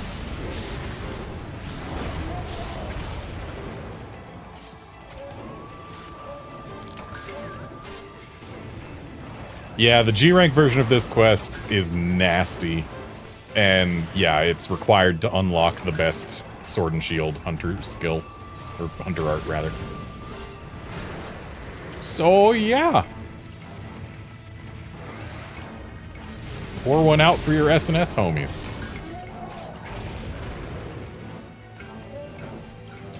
Dude, get your wing out of my way.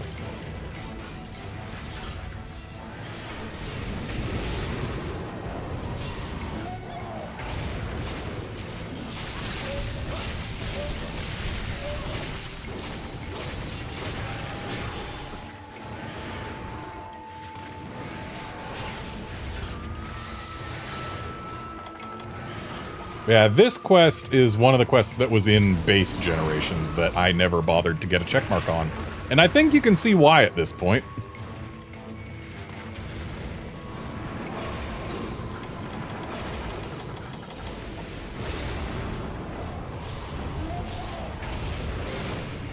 There we go.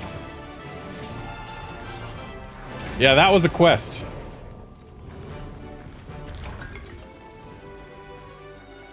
I'm pretty sure I did get it in Cross, and I just didn't bother for Generations because it's this quest.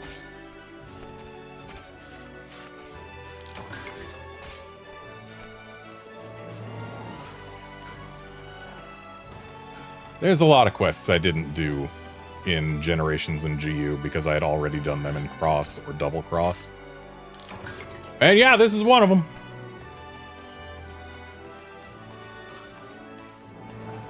At least the village version is scaled lower. Yeah, the village version is nasty too because, I mean, it's this quest. Hyper Gold and Hyper Silver when Hyper dramatically boosts their HP and damage output. And makes it so they never get tired. Yeah, it's a whole thing.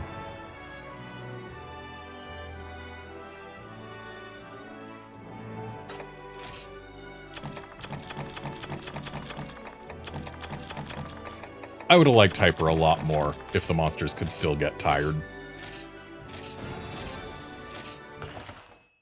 Because it makes the quest take longer already. It makes them more dangerous already. Having all of that and still removing the ebb and flow of the tired rage standard cycle. Yeah, it's just one step farther than I would have liked.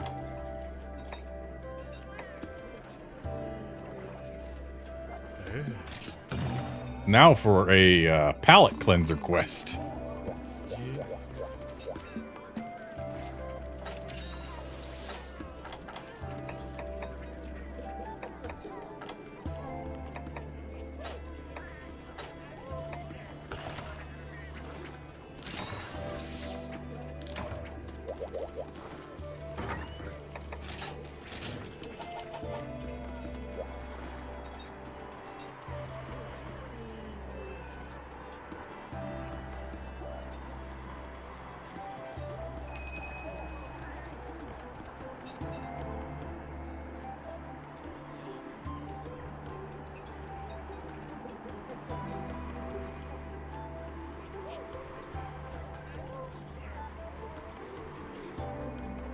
Yeah, Outlander, if I'm not mistaken, that's the quest that unlocked the temporal mantle.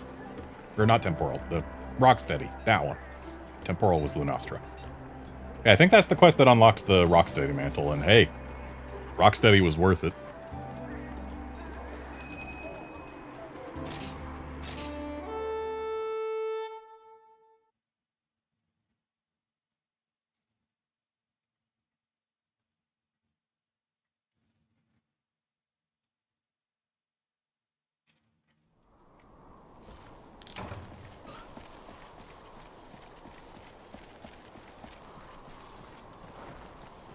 Okay, it's in there.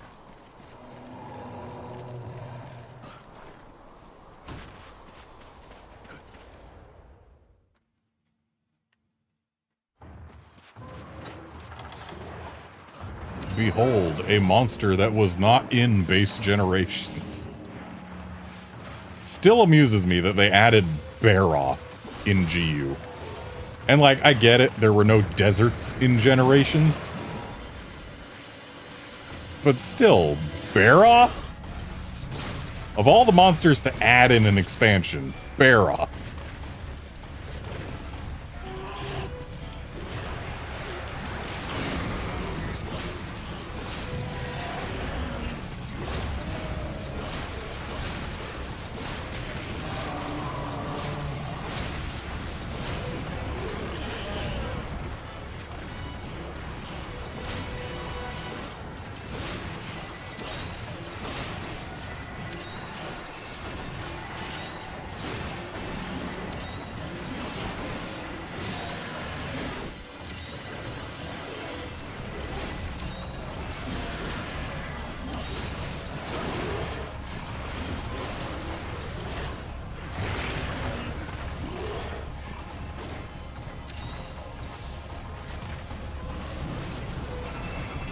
Yeah, Outlander, you gotta remember, there was also no desert in base Monster Hunter 4. Monster Hunter 4 and Monster Hunter Generations are the two reasons, or the two games that Diablos has missed so far. It was added to both expanded games, but it was not in either base game. Gen 4 just had a thing against deserts in base games for some reason.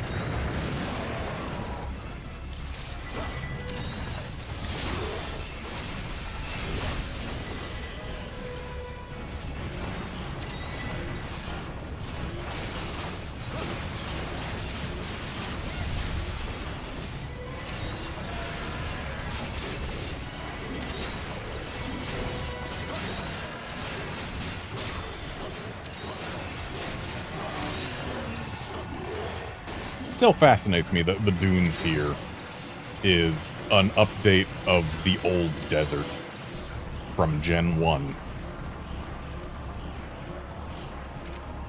Even if it did dry out Plesioth's one area that it lived in. The wet cave became a sandfall. And thus Plesioth was denied access to this map despite there being a big lake here.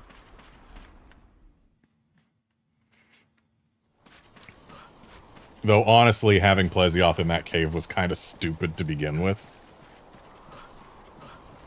Because it still had AI that said, okay, you've been here long enough, time to transition zones.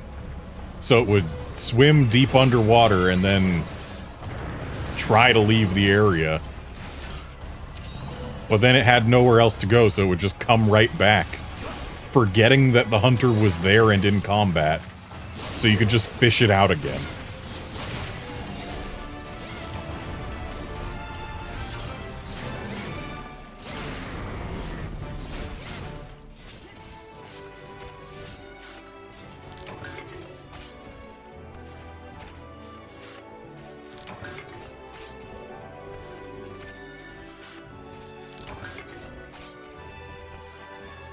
Yeah, let's go say hi to Plesioth's home in the desert.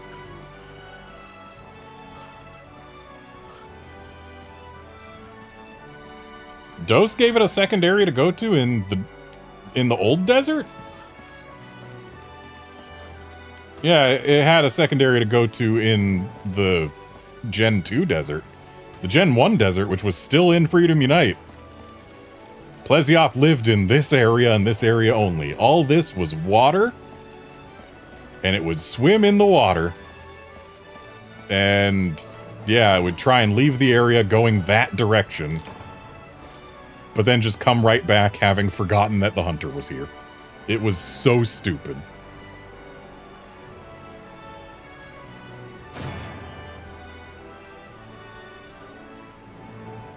Yeah, thankfully the Gen 2 desert let Plesioth go to more than one zone.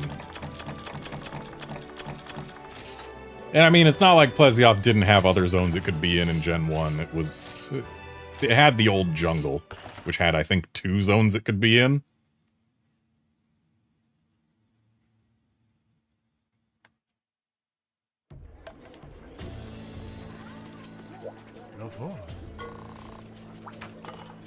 Still nowhere near the unprecedented freedom that Monster Hunter 3U gave Plesioth.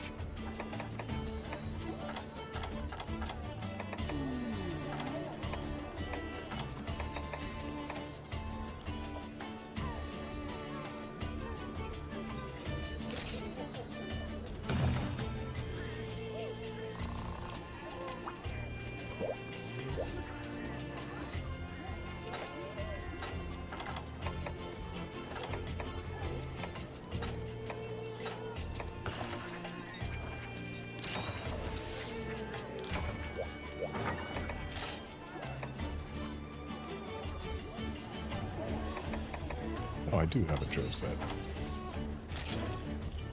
Just missed it because it says Joe instead of Devil Joe.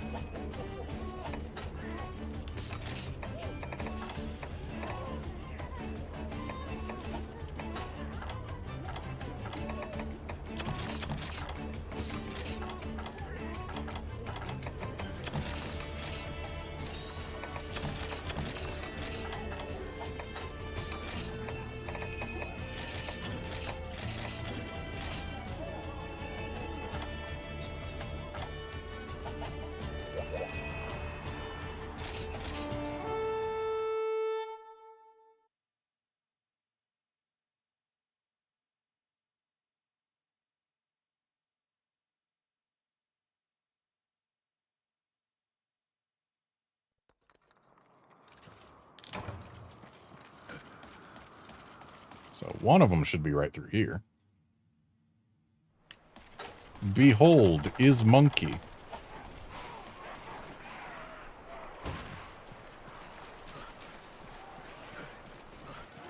Pickle's got more health. I'm coming to join you.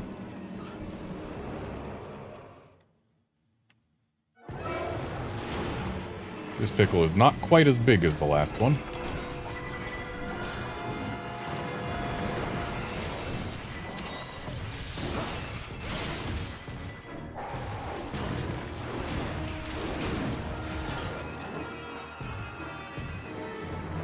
Hungry boy.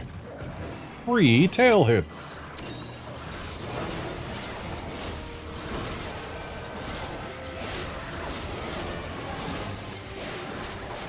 Aerial glaive, I see. Not a bad style.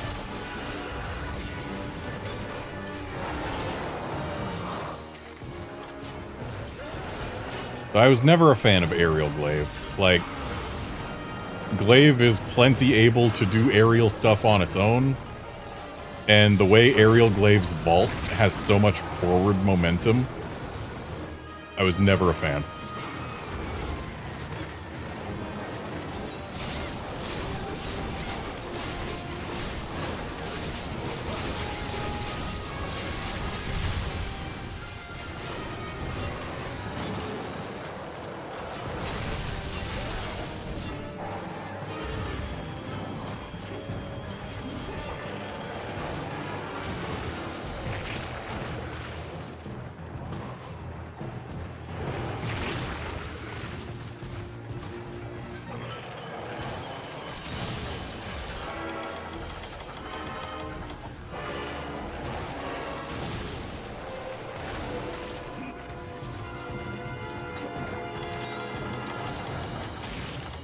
Thanks, Jackie.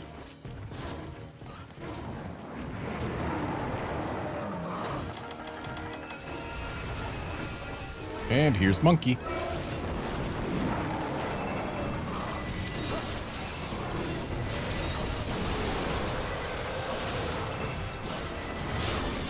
Poop is for cowards or people who get grabbed.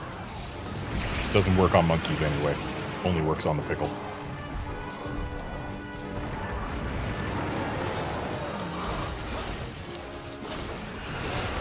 Oh man, I think the pickle is about to go for the sleepy move.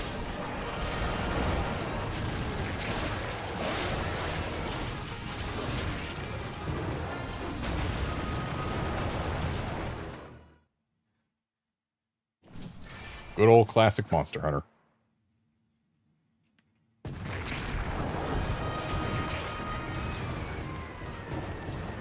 Oh, sleepy time. We can just leave him there. Ow. This is why you look at monkeys when they're in the area.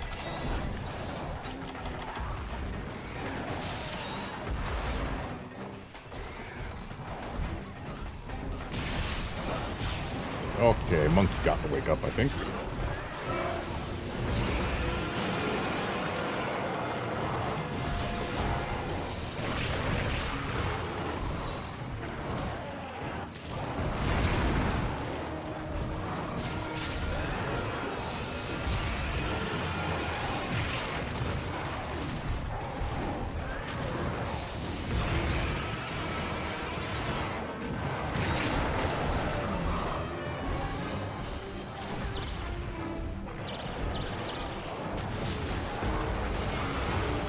Nice mount.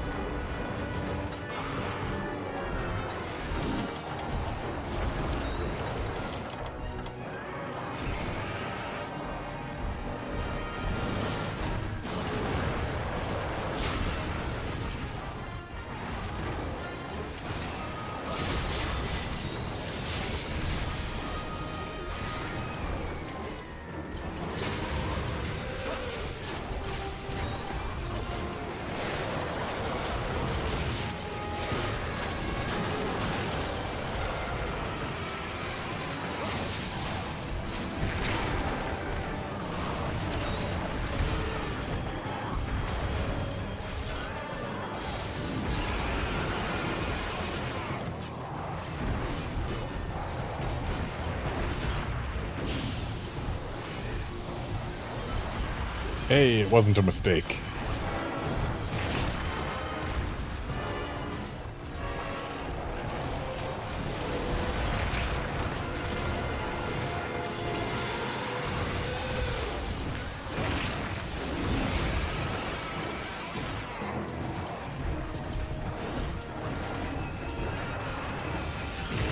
Ow.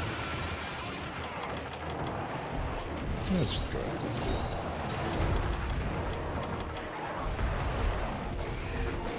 Hey, pickle's done.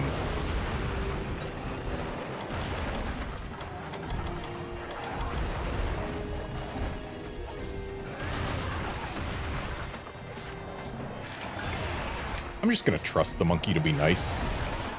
Rip.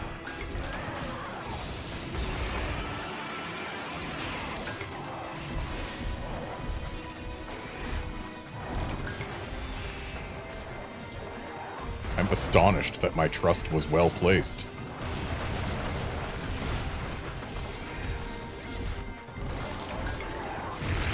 But not forever.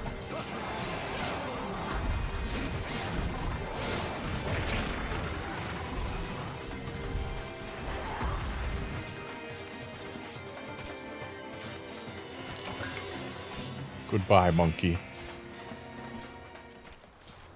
He became a star. I think that's this way? Yes, indeed.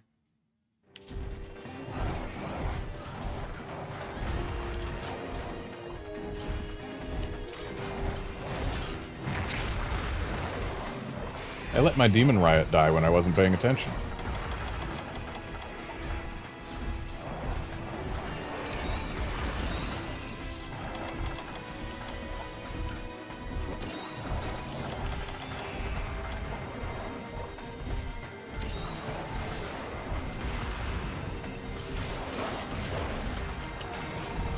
Yeah, Outlander, if you think it's funny when Rajang flies like that, you should see Mizutsune do it.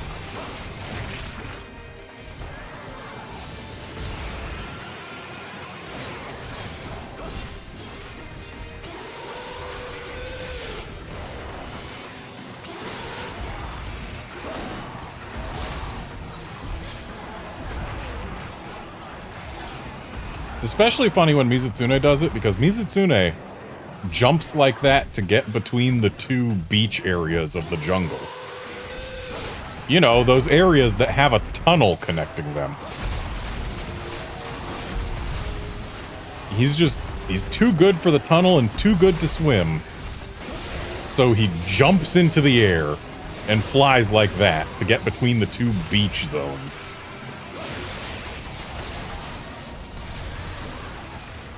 Hey, there goes Skull. Monkey indeed.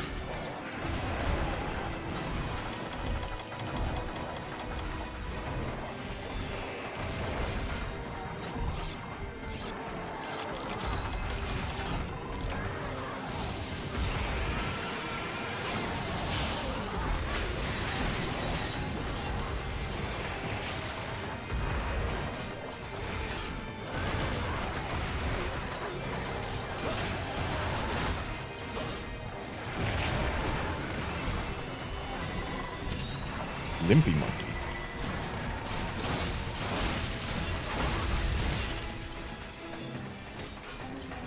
He's returning to his people. His people need him.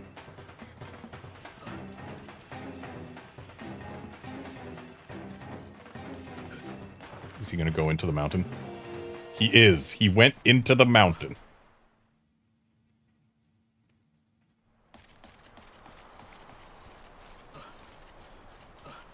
When people say return to monkey, is that what they mean? Do they mean doing that? Is that returning to monkey?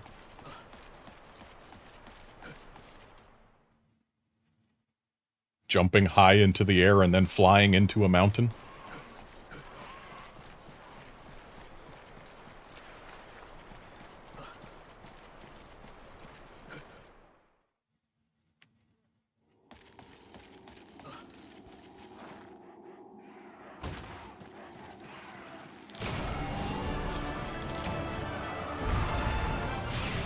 Guess he didn't have much left in him.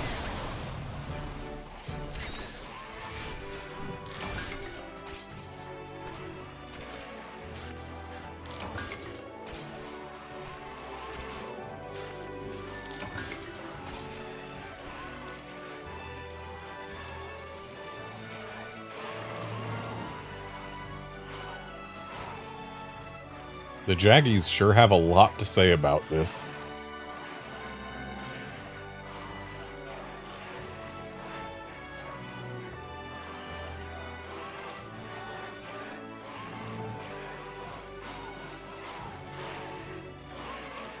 But then again, these are classified as dog wyverns. And little Jaggies are effectively the chihuahuas of dog wyverns, so I guess it makes sense that they're yappy.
Hang on just a sec. Need to send a text to a coworker.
Okay, here we go.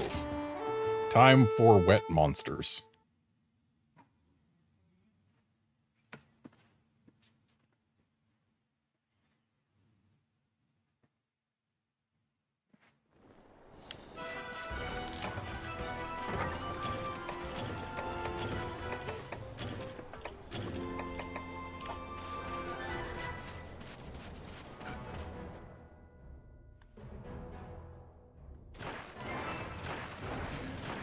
Behold, a sponge.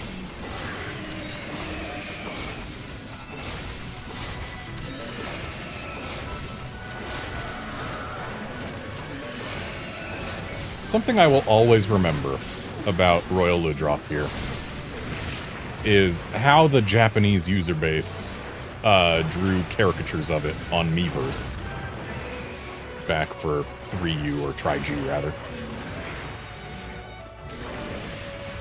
Because the way they drew Royal Ludroth was almost exclusively, like, the same way a child would draw a picture of a daisy. So, like, a central circle with a bunch of little arcs going around the edge of the circle. The arcs, like, if it was in color, the arcs would be yellow, and the central circle with the little face in it would be green, because, of course, I mean, look at the thing. Yeah, I just made it look so cute, like a little daisy.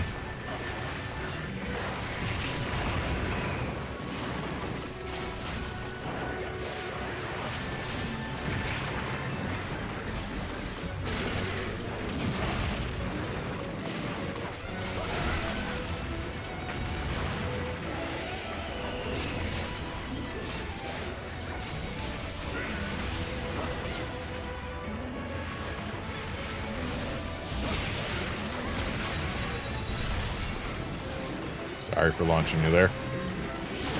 Hope I didn't interrupt the activation of anything.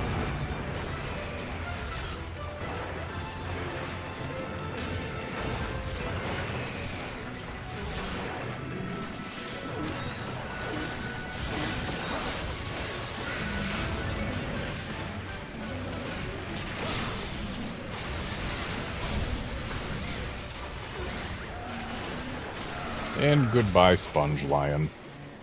Lizard thing.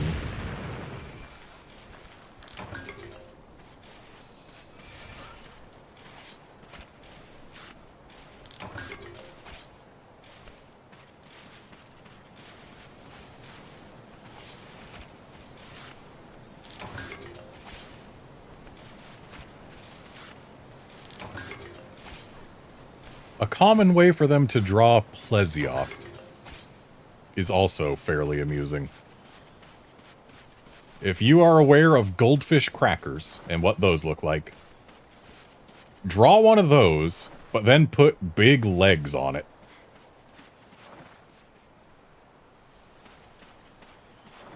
Like legs that are about 3 times as tall as the cracker itself.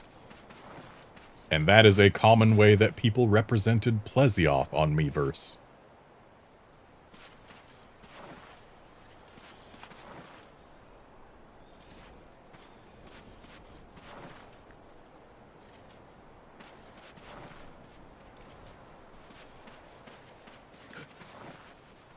Where fish? They're fish.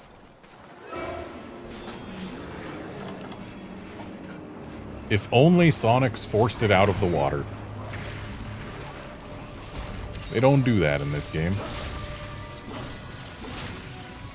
They encourage it to come out of the water, but they don't force it out.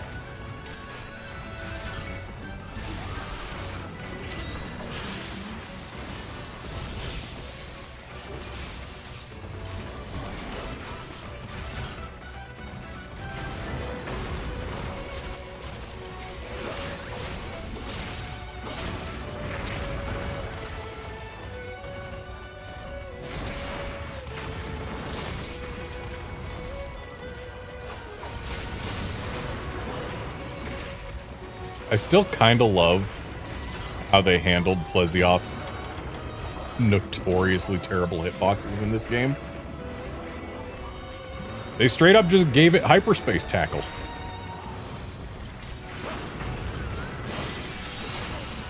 It has the charged hip check, where the damage hitbox is the same as for the standard hip check. And that was it right there. Which, you know, it's a sensible hip check hitbox for this game. It's not perfect, but it's considerably better than it was in previous generations. But the thing is, for the charged one, it also has its old hitbox, the ludicrous one that hits way out far in front. Except that's not a damaging part, they made it a wind box. And that's hilarious to me. They kept the old hitbox, but now it's a wind box in the places where it wouldn't have actually damaged you because it didn't touch you.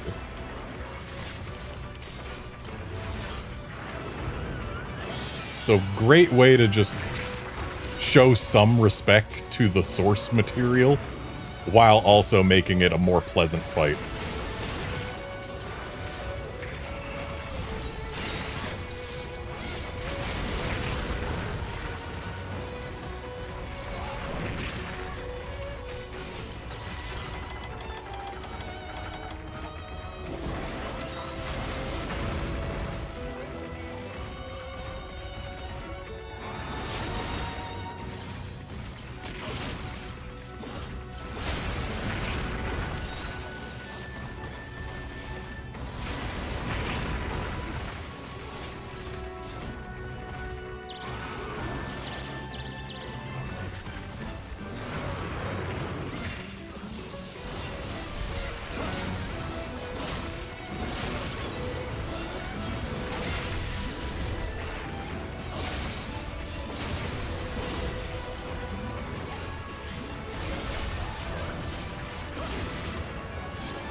And there's the dead fish.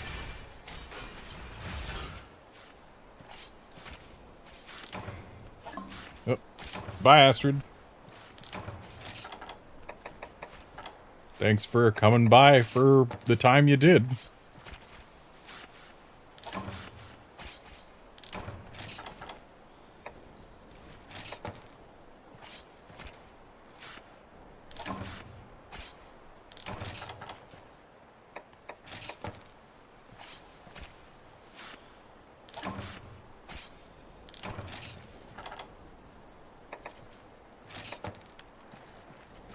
course the fish had to give me entirely unique carves.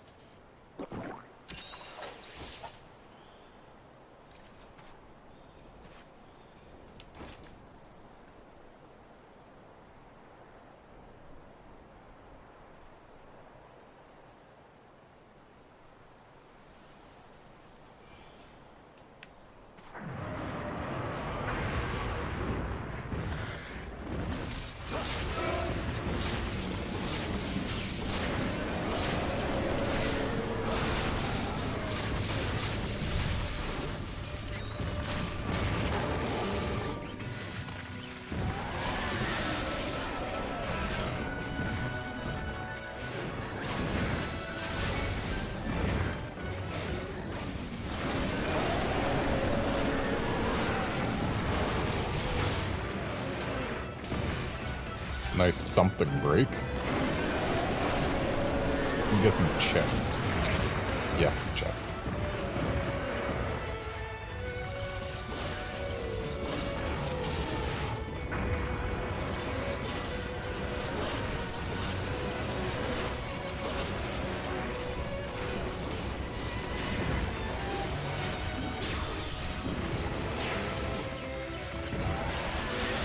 And welcome back, Astrid. I guess it was just a disconnect then. That can happen. It's a lot more common if you're playing on Wi-Fi rather than wired. But it can happen no matter what.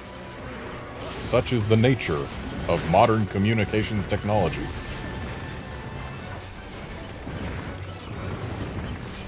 And we should be out of here before too long.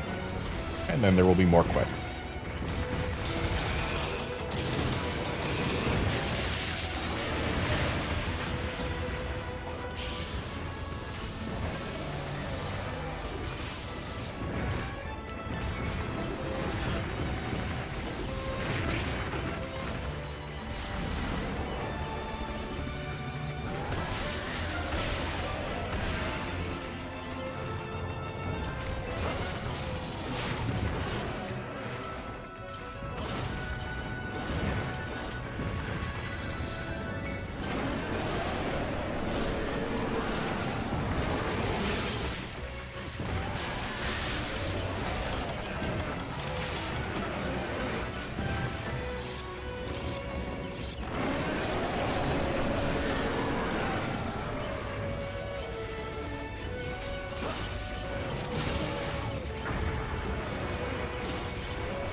Sorry if I just denied you your bug shot.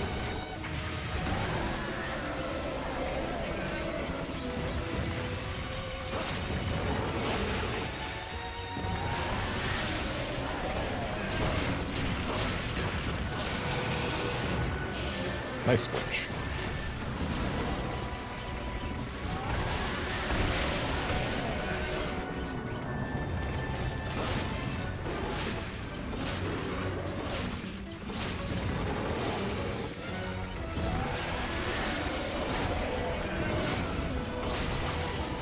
And there go the horns.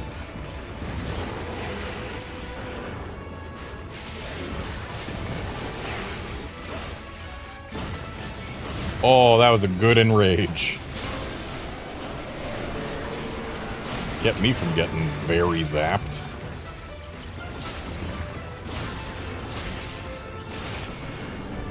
And there we go.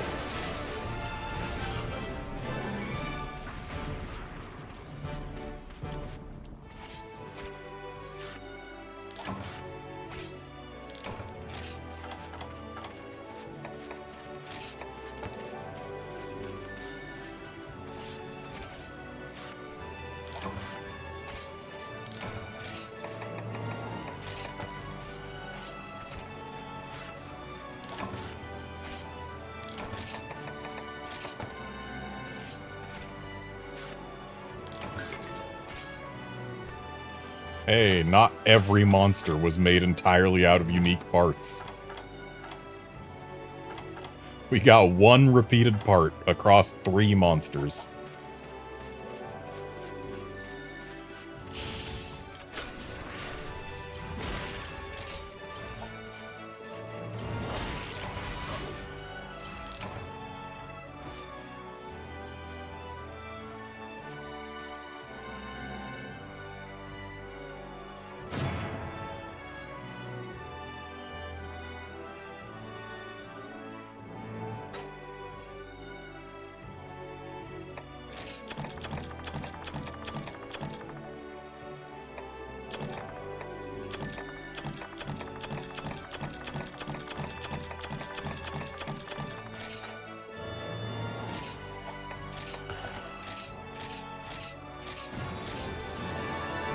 Gold large laggy.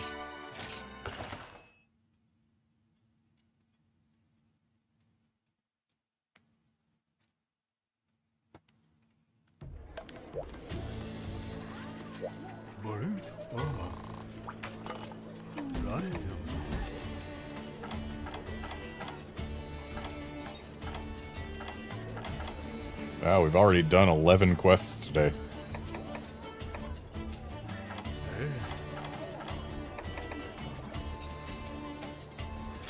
It's been long enough since our last Gold Rathian.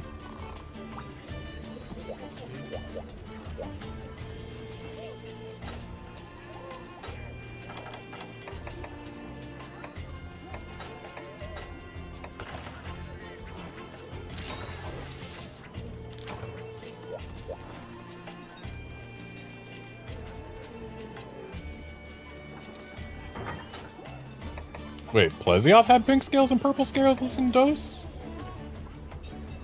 I thought that was a Cephalos thing.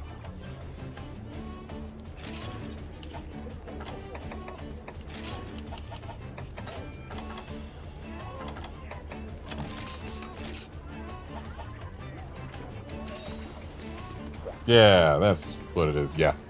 Yeah, the purple scales come from Cephadrome and the other ones come from Cephalos. And in fact, the purple scales are the only part that is exclusive to Cephadrome.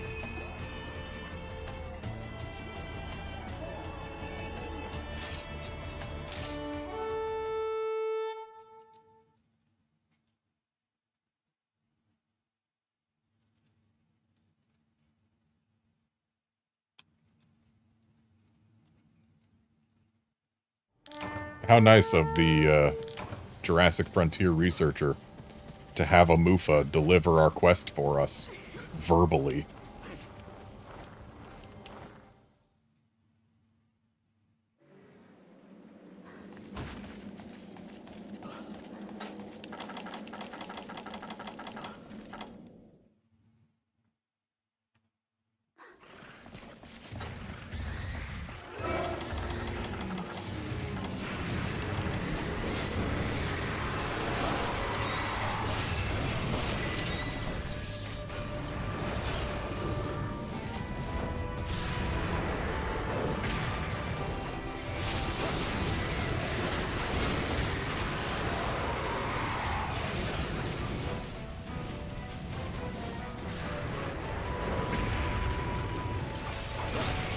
You know what, I'll wait until after the first mount to start using more flashes. Because the first mount comes easy.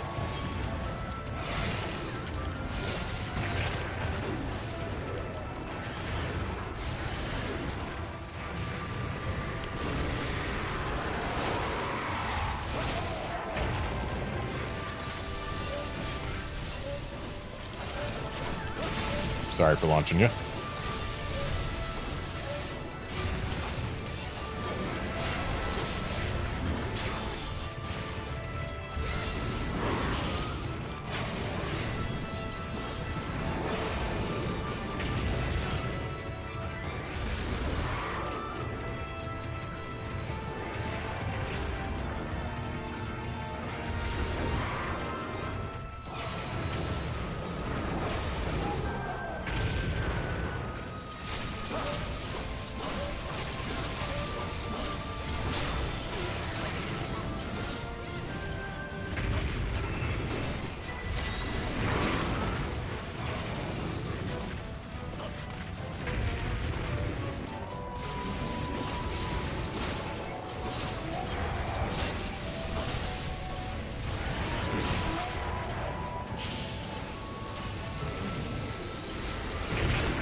Oh, I almost had it. I got so greedy there. If I was on her other side, I would have had it easy. But no, I was on the side that she swings her tail on first because greed.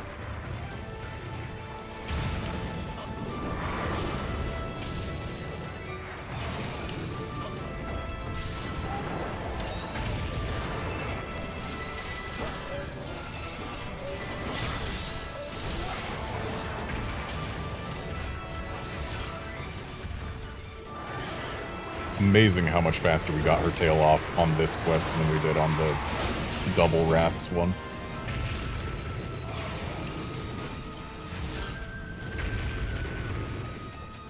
guess this is an easier quest to begin with.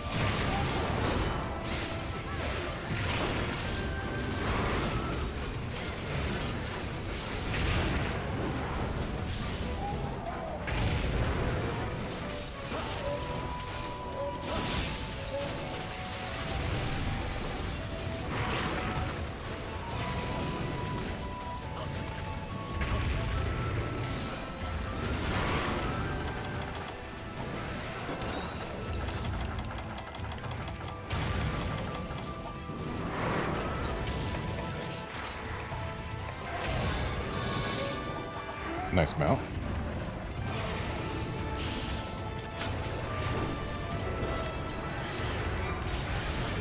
Shame her face isn't a hyper part right now.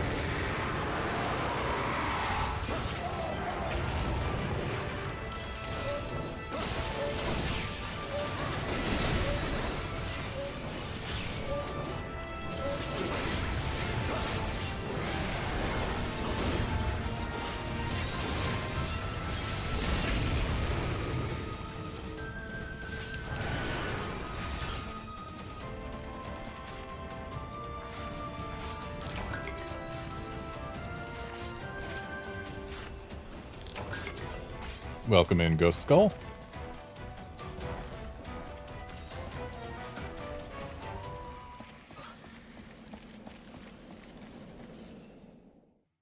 We're gonna polish off this quest, and then you can join in. Because I don't imagine this one's gonna last much longer.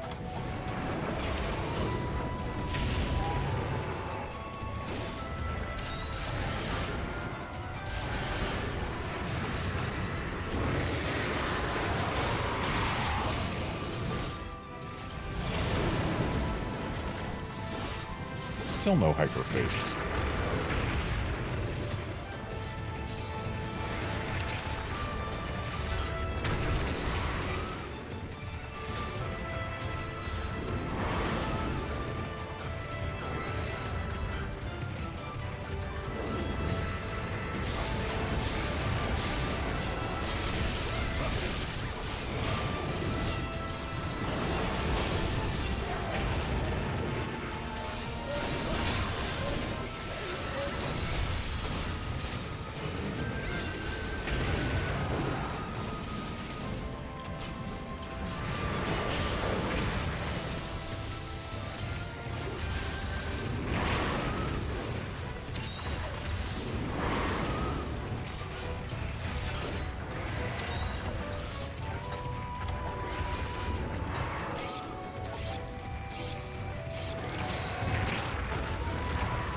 At least I finished sharpening.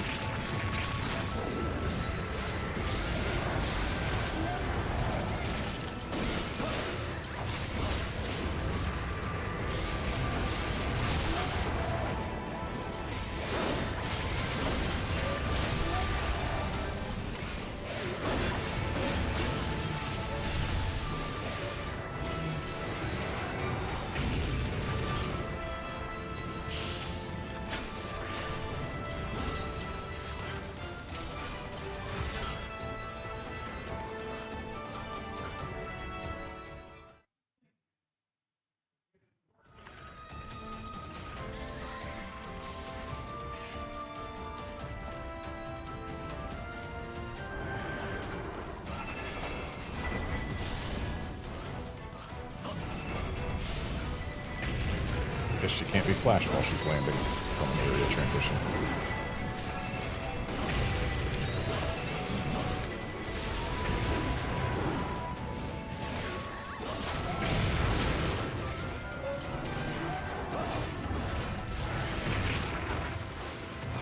Ooh, I bet this mount's gonna set her at 1 HP.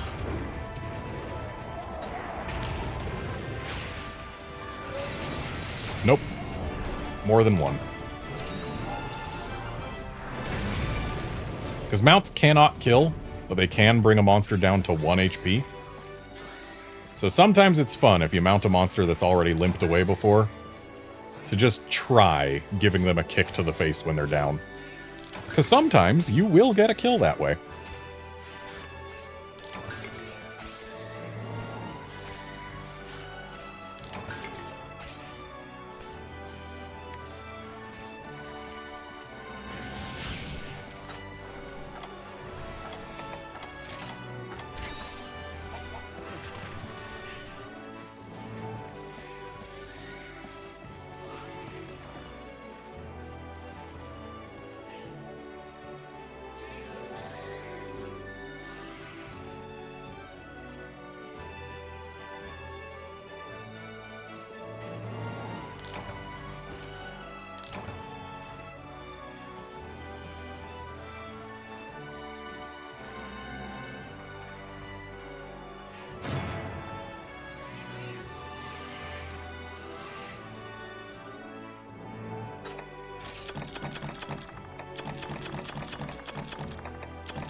You know what? Tigrex is my monster of the day right now, so might as well do it.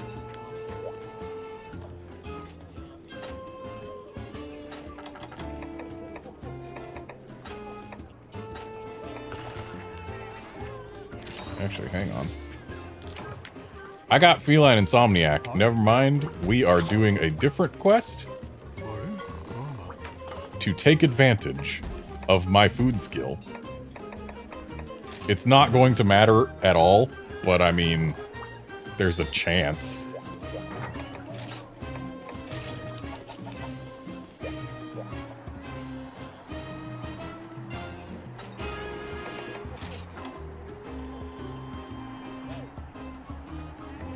Man, we gotta go beat MHGU.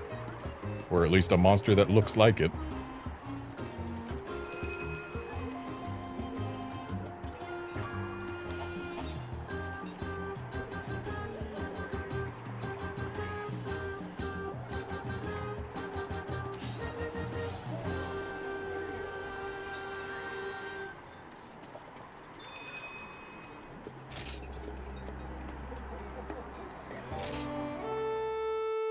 Yeah, Insomniac would have been great for EX Crystal Beard. But that's not what today's for, unfortunately. Oh boy, base camp.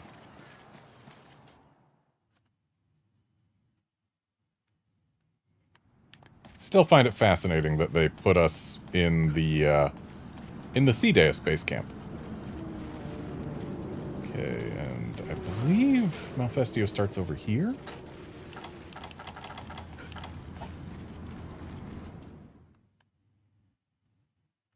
Yep, that's a hooter.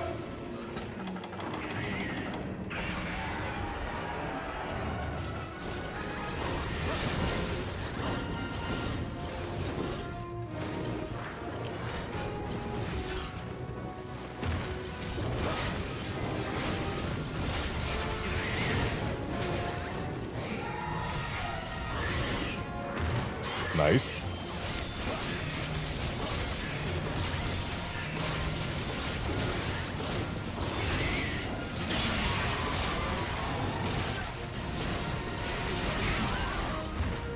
Sorry about all the flinches there, Leafy.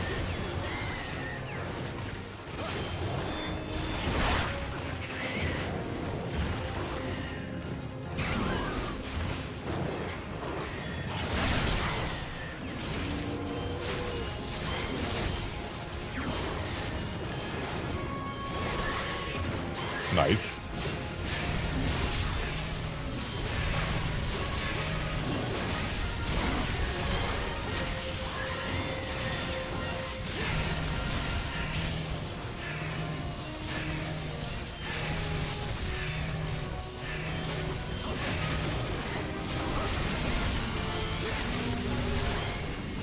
That poor bird.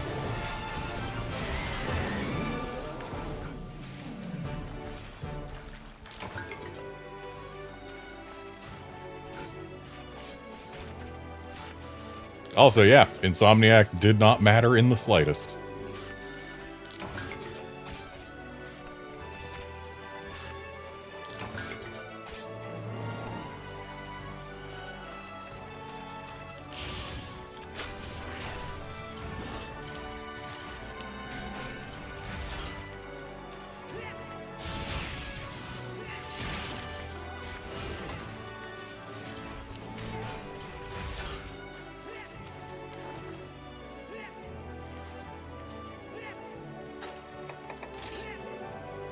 We beat the bird in less than 2 minutes.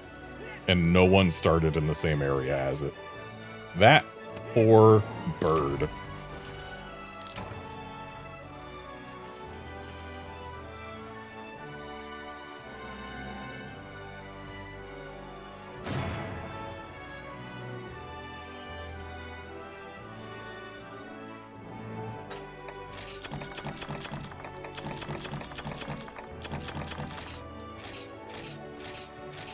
Like, as soon as it fell over once, it was just over for the poor thing.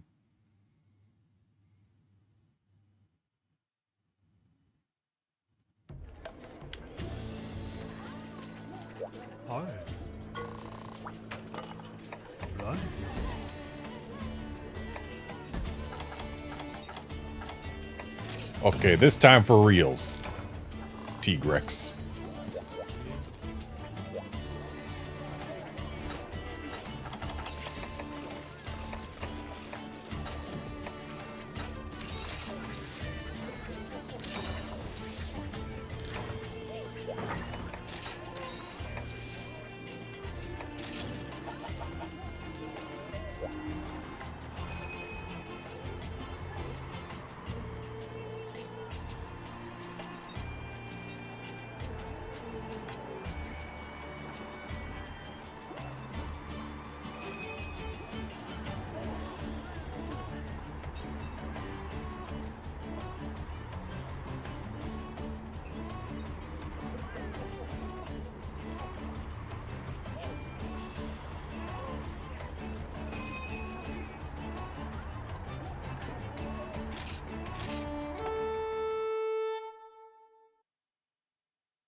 Glad at least two of us had the fortune to start on top of the mountain.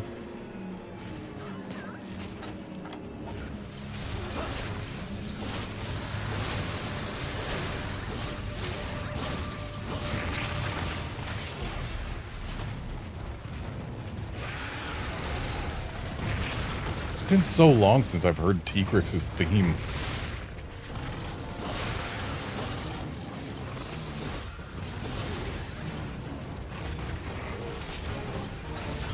We fought a Tigrex today, but it was in the arena, so it got the arena theme.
Nice tail cut.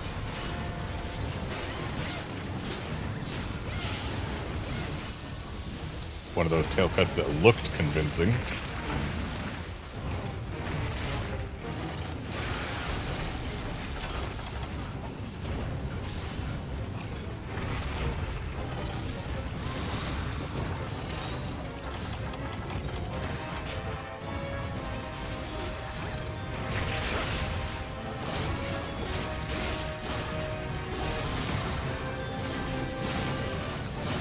It's also been a while since we've completed a sub-quest.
And there we go.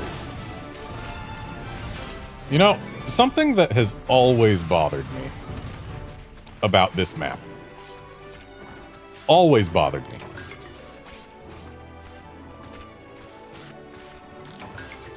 I'll show it off in a moment when I'm done carving.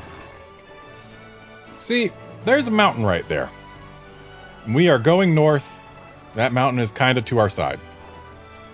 My brain wants this to take us to the north face of the mountain.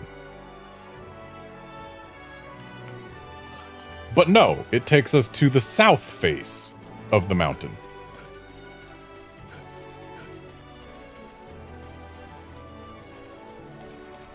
And that has just always bugged me. I want to be on the north face here, not the south face.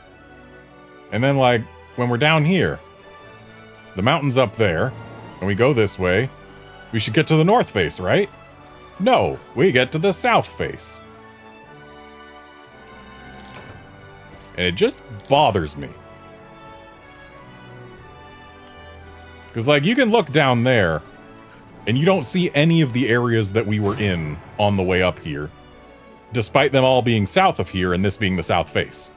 This should be the north face of the mountain, dang it.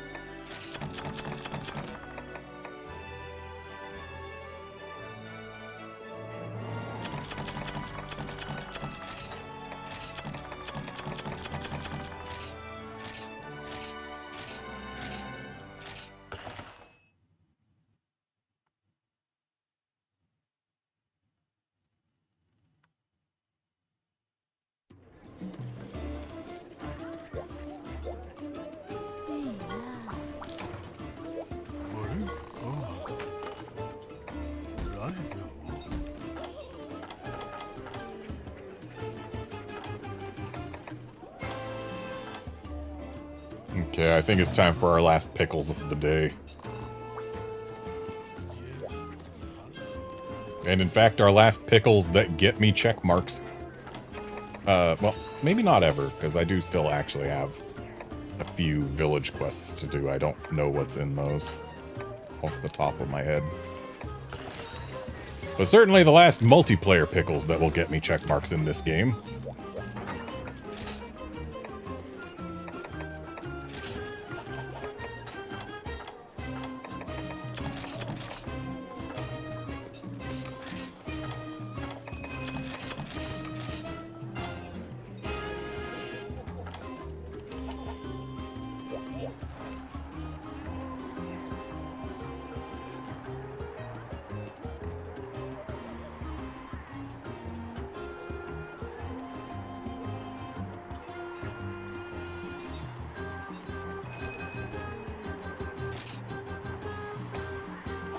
Three of us. There are four of us. I need to wait for the third.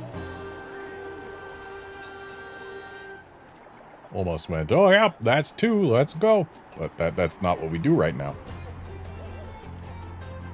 And I guess I'm the odd one out not using Charge Blade. But at least, if we were playing the Japanese version, all of our weapons would be called axes. There's the slash axe and the charge axe.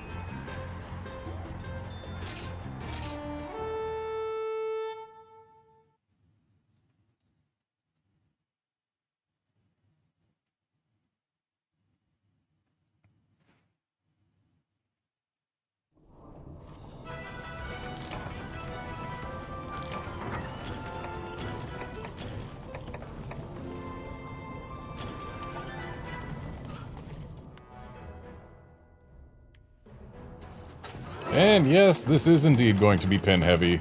And as before, the gate is for cowards. We do not use the gate in this house.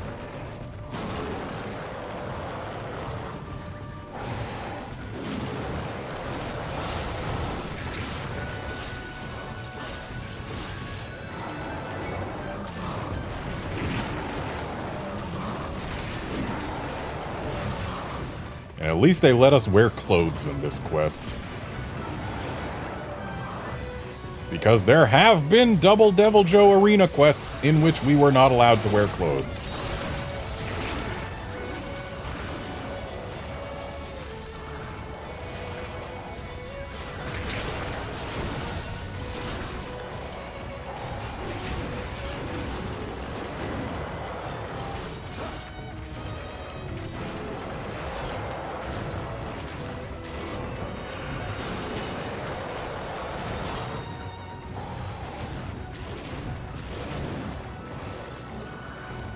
Alright, got both of them with tinged meat.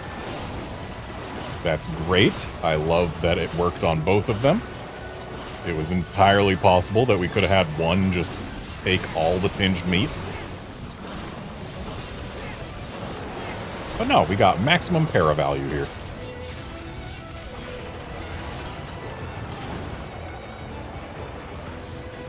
And I'm just gonna go ahead and drop a drugged meat way over here.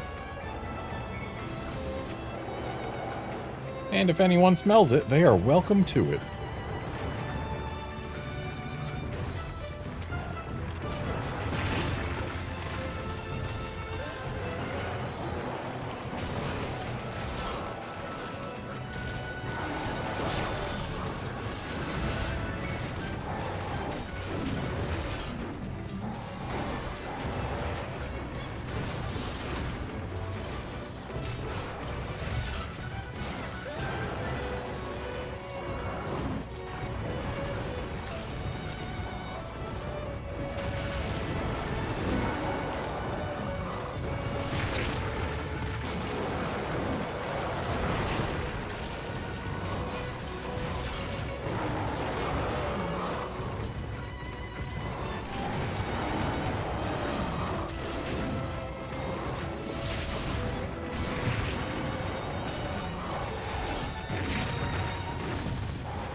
That's not a life powder.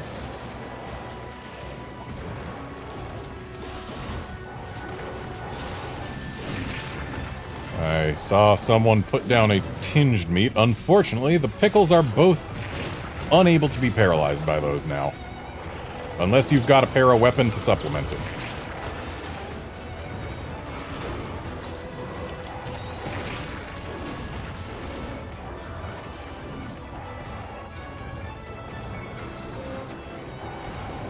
Oh, that's unfortunate.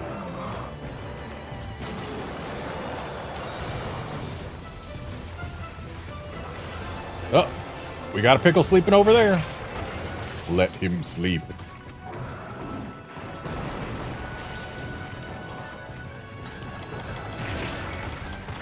And in the meantime, let's give this boy a meat that actually can work in multiples.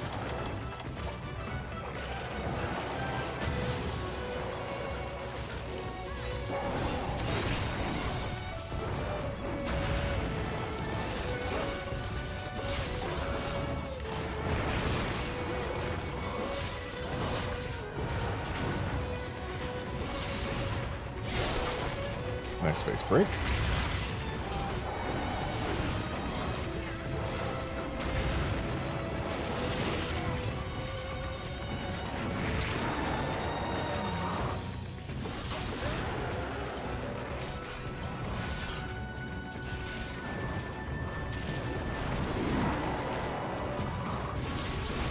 And the other pickle is awake and has noticed us.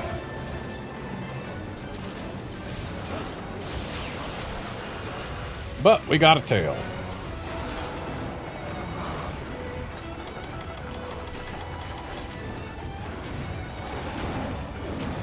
Putting down another poisoned meat because each pickle can be poisoned by poisoned meat. Twice. And two tails.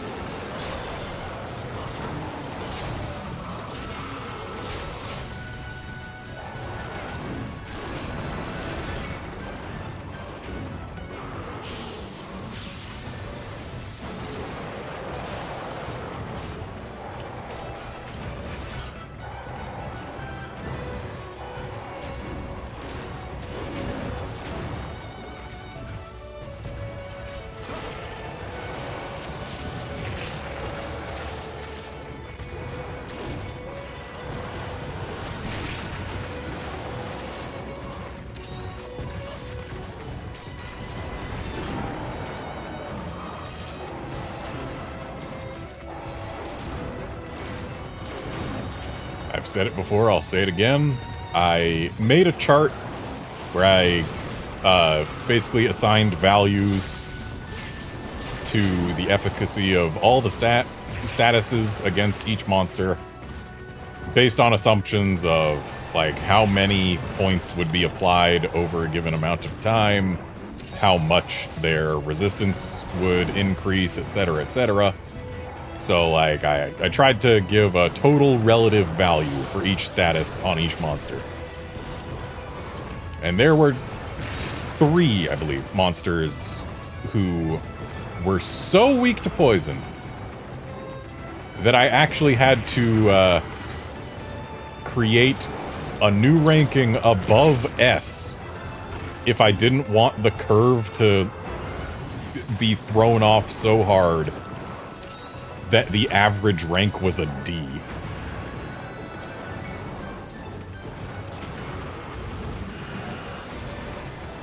And those monsters are Deviljos, Valstrax, and Uragon.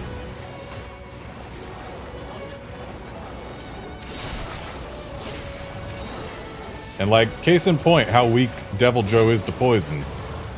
You can poison a Deviljo twice with meat alone. It's very susceptible to poison. It also takes I believe it's tied for the highest amount of damage per poisoning for any monster. Oh, that one's greedy. He's eaten 3 poison meats.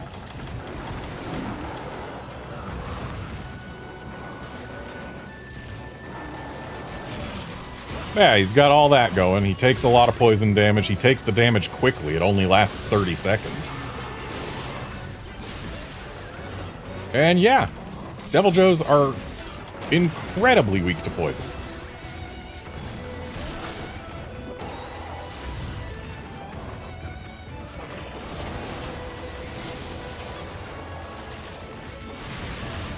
I know Deviljos and Valstraxes were in the list. I forget whether Uragon actually was, or actually did need a star ranking.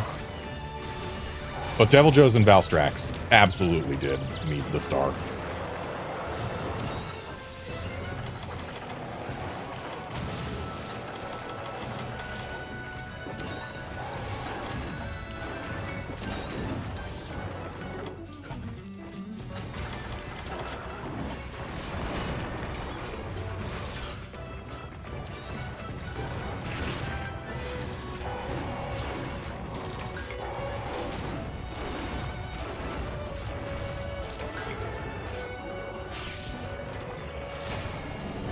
Nicely done. I was definitely helping at the end there. You saw me helping.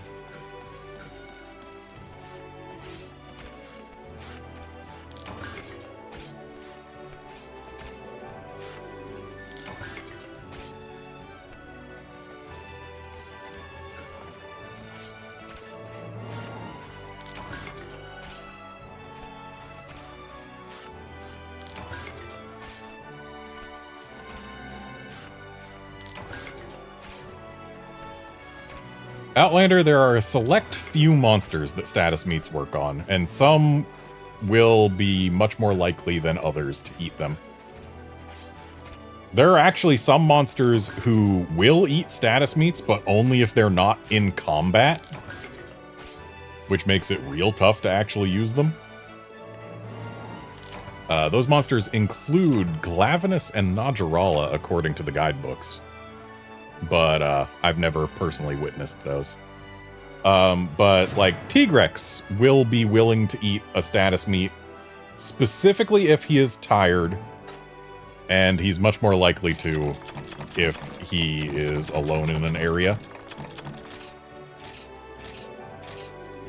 But like, yeah, Tigrex is the next most likely to eat status meats. Great Jaggy, I believe, will eat status meats without too much fuss.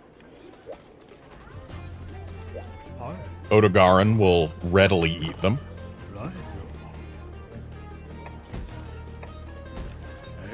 But yeah, there's a few monsters who are willing to eat status meats. Some are more willing than others.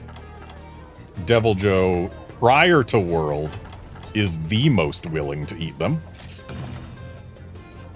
Devil Joe in-world isn't a real Devil Joe, dang it.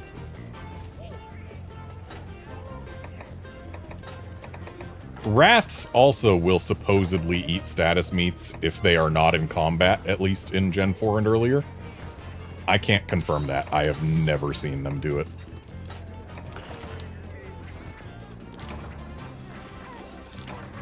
I mean, part of it's the whole not in combat thing.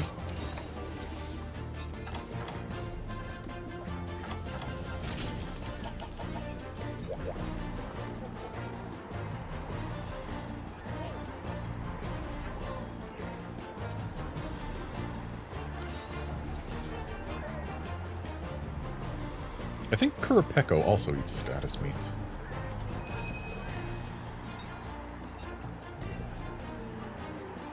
You know, I actually did put in my chart whether monsters would or would not eat status meats. I can look up who in this game eats them. At least who eats them readily, like, in combat. Though again, some are more likely than others to eat it in combat. Let's see, there it is. There it is.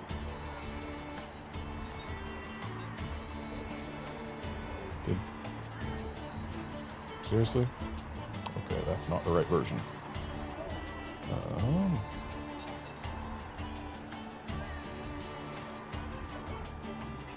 there we go. There's the XL version. That one is more viewable. So, let's take a look here.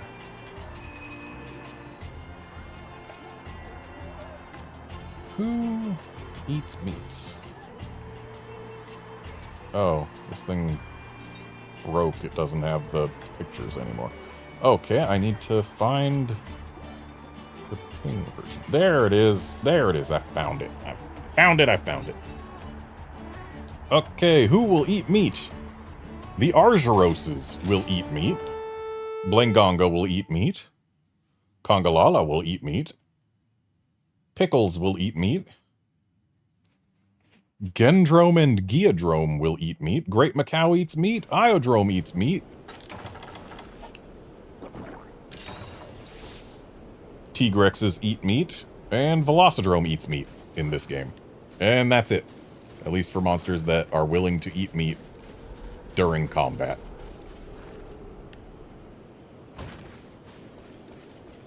Again, some monsters like Wraths, Glavenus, Nodurala are said to eat meat outside of combat by the Japanese guidebooks. I can't verify that.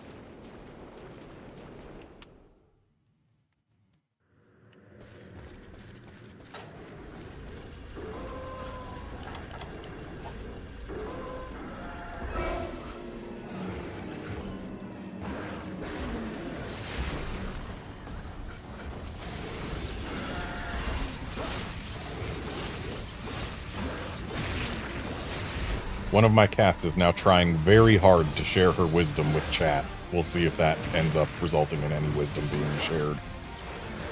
Right now what she's doing is opening infinite new tabs.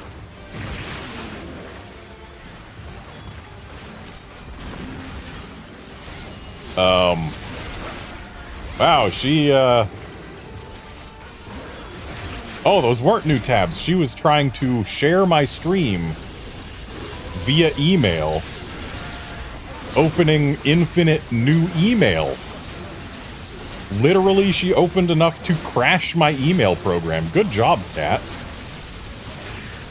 Like, it's important to share streams if you want them to grow, but, like, maybe not so many that you crash an email program, huh?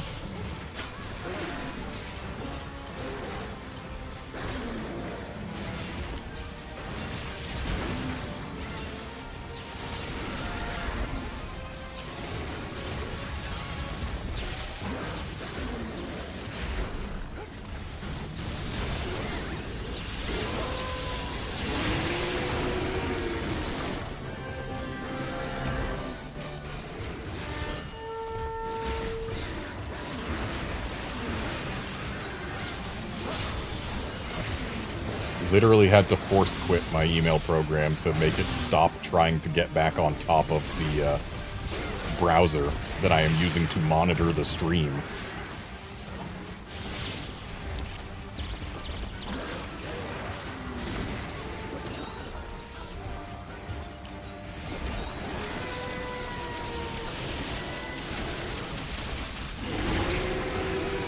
Yeah, I probably shouldn't have tried jumping in there.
You know, longswords in older generations of Monster Hunter games were infamous for knocking their allies around with their wide-sweeping attacks.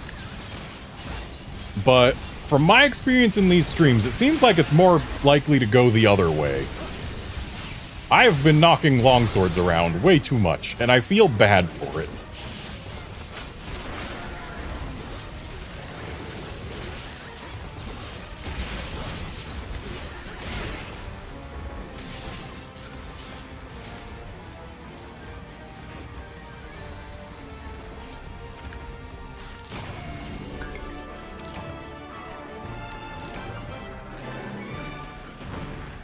Nicely done.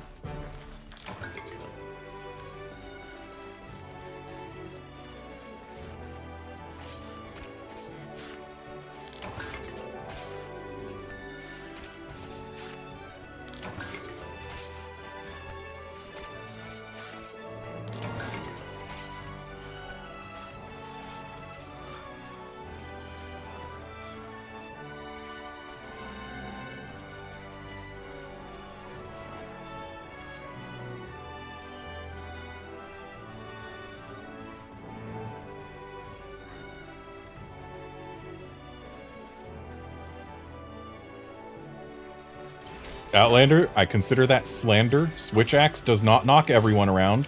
Its attacks are primarily vertically linear. Sure, it's got this, which, if it hits anyone on the thrust or on the burst, does launch them. But if a Switch Axe is playing properly, they're not knocking people around unless those people are standing on top of them.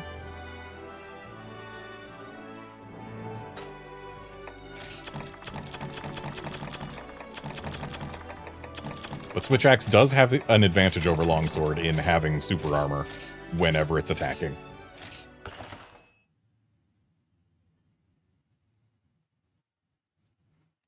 Or if not super armor, at least some slight flinch res.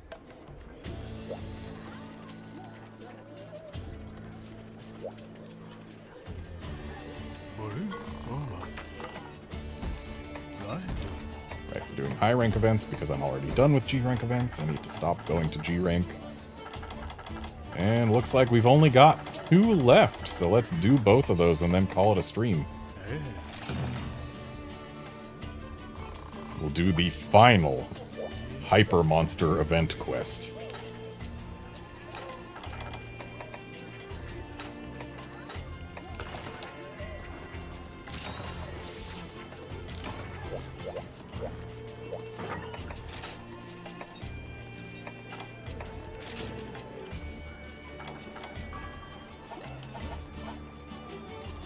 Oh, I need to make more bomb casings and more flashes.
And off we go for our penultimate event quest.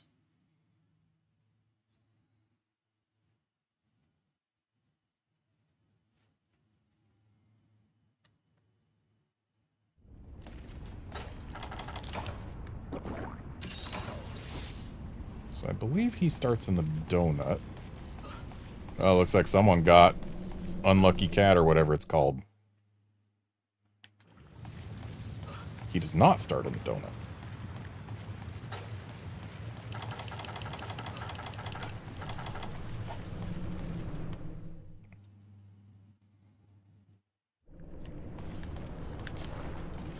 Where does this boy start?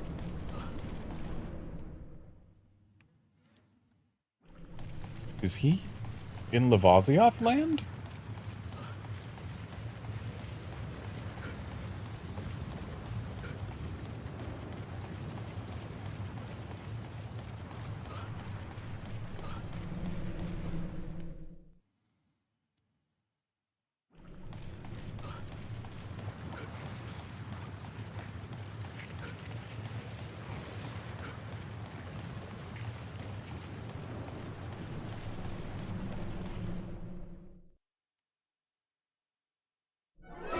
He is.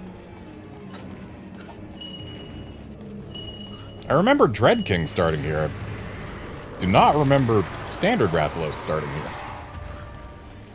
Or ever.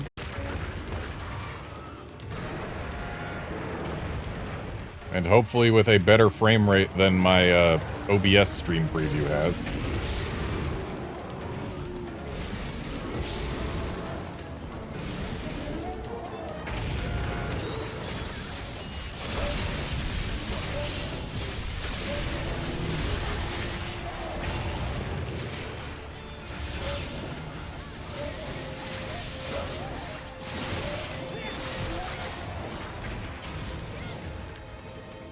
And if you want something to blame on the cat, blame, oh, she, was sitting on the question mark so long that she typed a message of entirely question marks that was 500 characters longer than a YouTube comment message chat thingy is allowed to be. So, she was just as confused as you, I guess.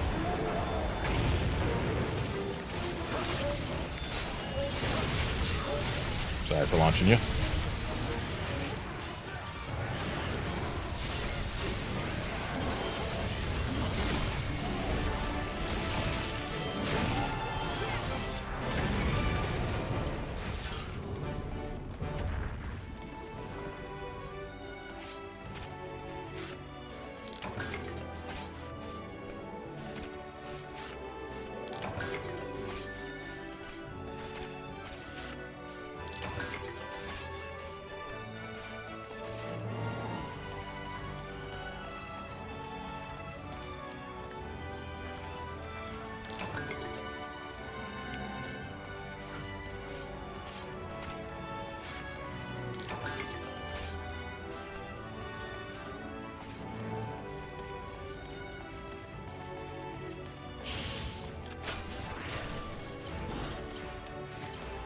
Thankfully, my YouTube stream preview seems to be of a higher frame rate than the stream preview in OBS, which is good.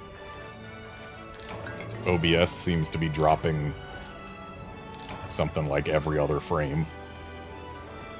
For my preview, it's not dropping any frames for the upload.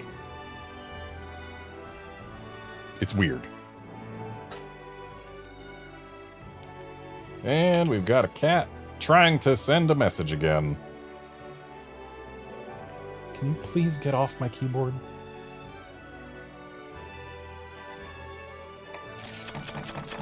She has shared her wisdom.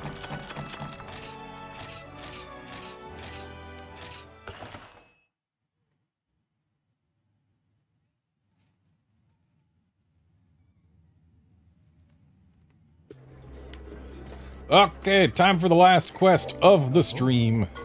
Because it is the last event quest that I haven't done. And thus, the last non-deviant multiplayer quest that I haven't done. Other than arenas, but arenas don't really count. Because you can only do those 2-player anyway.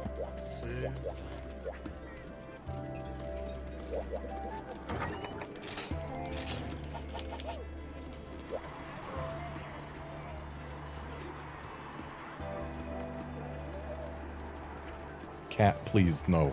Not on my keyboard again. You keep on doing terrible things. She is remarkably good at finding the exact wrong shortcut hotkeys to cause problems. I don't know how she does it, but she does it.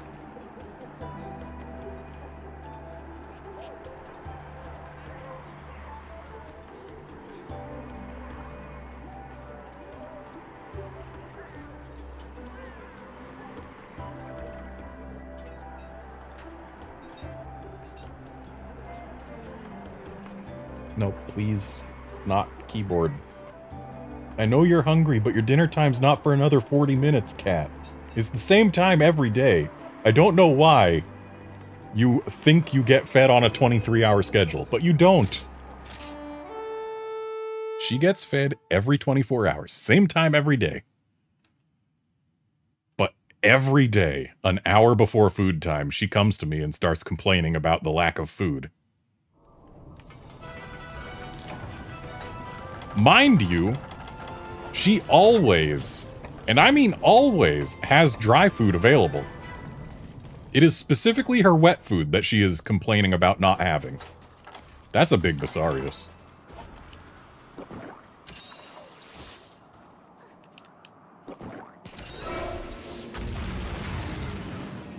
How sure are we that this isn't a Gravios?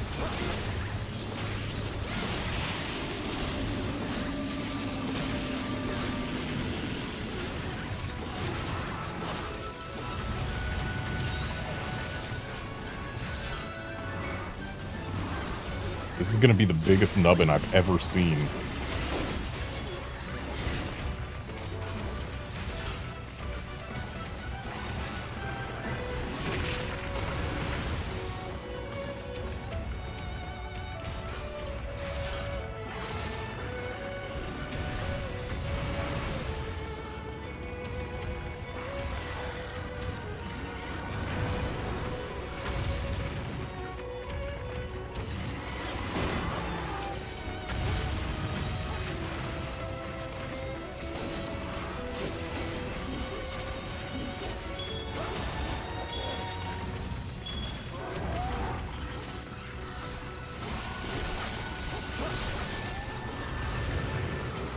Alright, the back is the only break we have left because Basarios' face didn't break prior to Rise.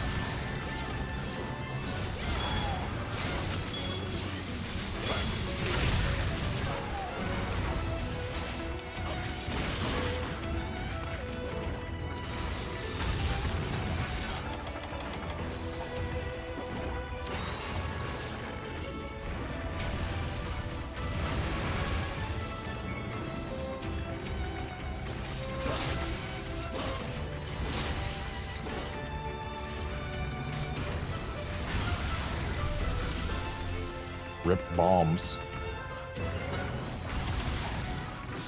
Surely it won't do it a third time. Who could have seen that coming?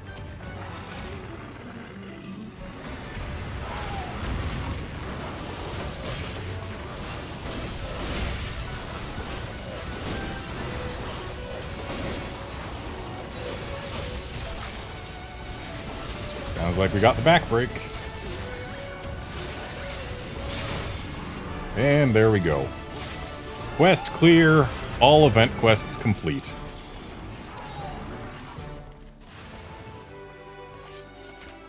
So I'll just go ahead and show off all of the event quest gear that exists. And then we'll call it a stream. But this is the last hunt of the stream, so thanks Astrid, Guard, and Leafy for joining the hunts. Thanks also Wolfkinson or not Wolfkinson, Drake Great.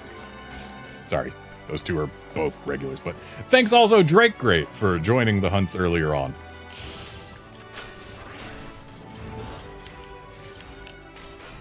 And yeah. This game does have a lot of fairly wild event gear to look at, though.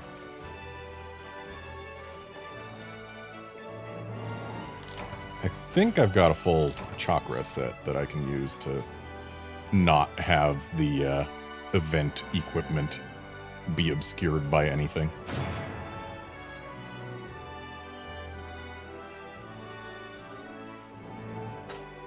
And yeah, Outlander, I think this was supposed to be a King Dodongo reference.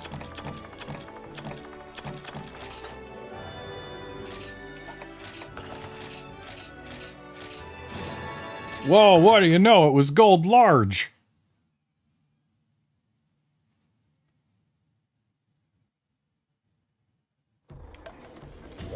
Okay, let's take a look at this event gear. Yeah, you know what? I don't need a chakra set. I can just be like, hey, let's equip a set. This one. Oh, no, I can't equip that one because it doesn't have a weapon. Fine. Let's just strip.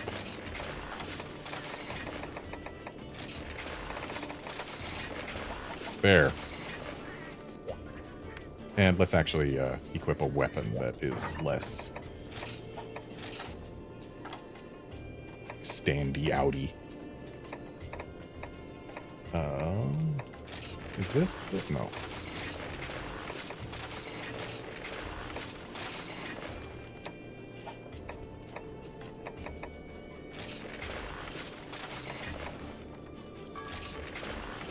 Yeah, whatever. Worn sword works. Actually, no. Let's get something without a shield.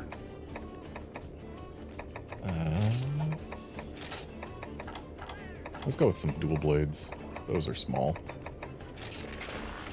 Ish. Yeah, these work. They don't get in the way when we're viewing things. I know I've still got the eye patch on, but it's not getting in the way of anything.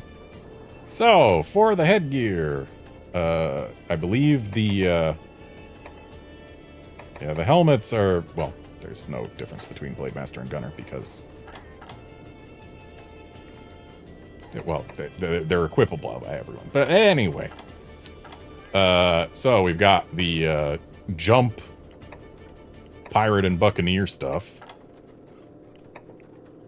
Ushio's hair from, I believe it's called Ushio and Tora or something. Zodia's helm from a collab with the artist of Fairy Tail, I believe it was. Bristling Mane and Terrifying Mane. I don't know what those are from. I think it's Baki the Grappler or something. Strongman's hair may be the same. I don't know. Dynaclo from a Uniqlo collab. We got the Varia suit stuff because Nintendo. Zero suit stuff also because Nintendo. And unlike in Monster Hunter 4U, the Varia and Zero suits are not gender locked.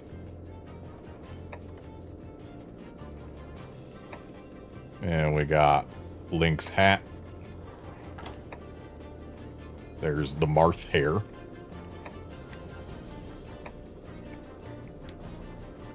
And this is a collab with the, with, I believe, Tetsuya Nomura, the artist behind many Final Fantasy games. We got the classic Shadow Shades. We got Strider Hiryu's face.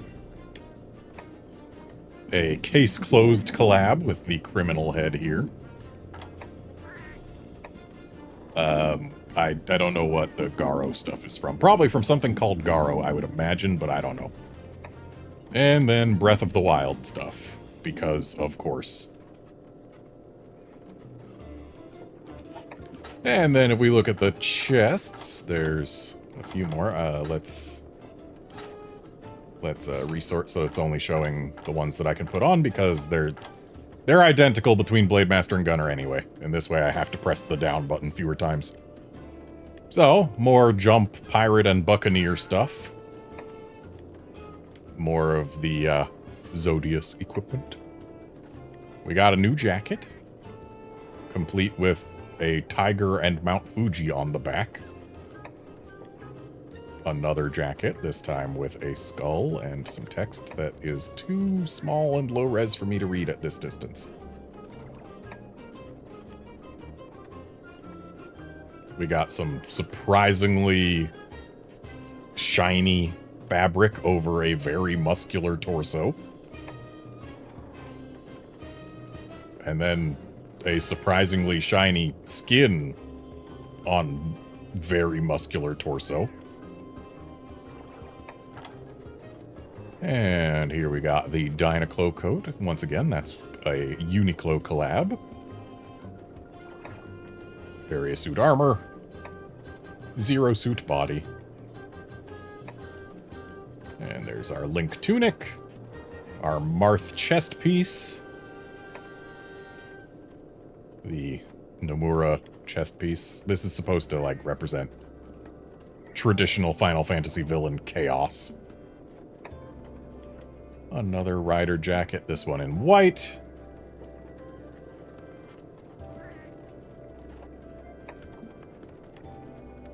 And then we got special jackets for each of the flagships.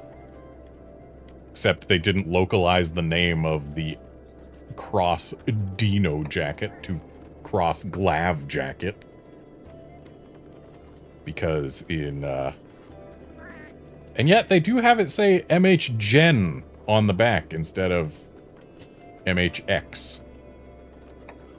That's kind of silly. Because, yeah, in the Japanese version, Glavinus is called Dino Barudo. So, we got Dino for the name. Ah! There's that.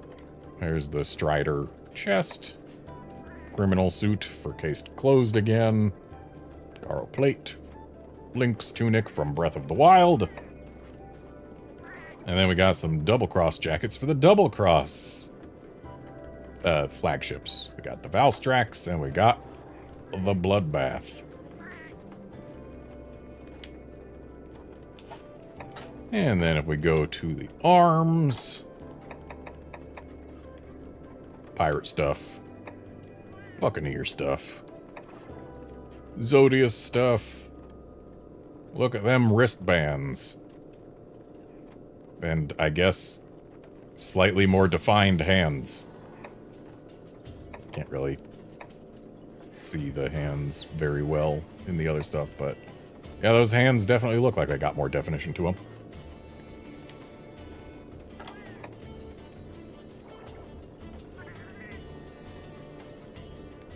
Bit of a shame that the various suit stuff had to be based on Other M. But alas.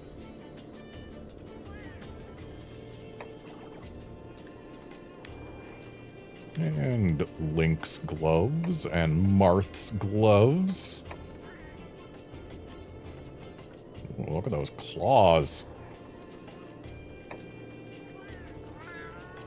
I guess Strider's left hand is stuck like that.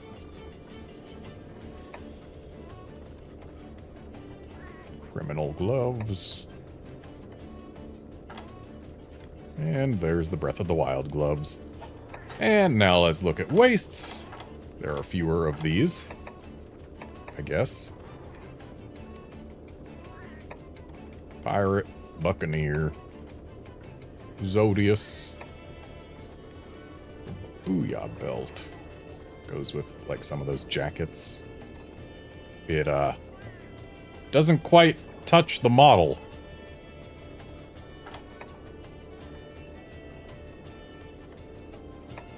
And there's Dynaclo. Got a shiny fanny pack and a chain. There's Link's belt.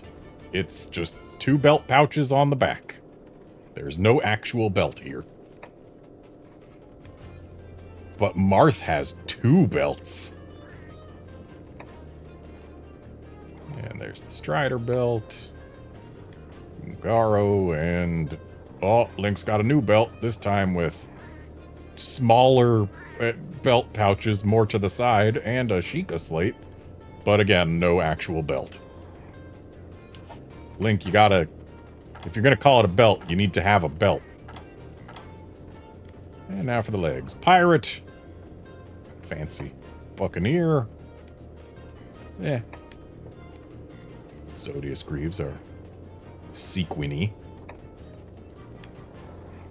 Booyah jeans. Looks like we got a wallet in back. Ultimate pleats. Those are some very gold shorts.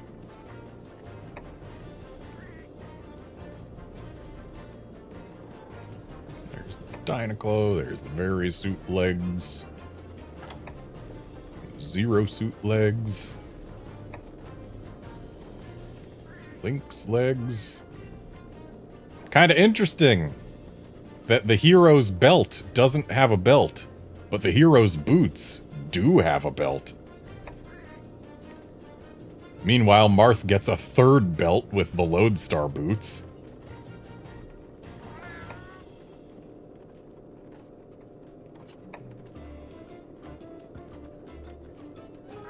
Black leather chaps also come with a wallet.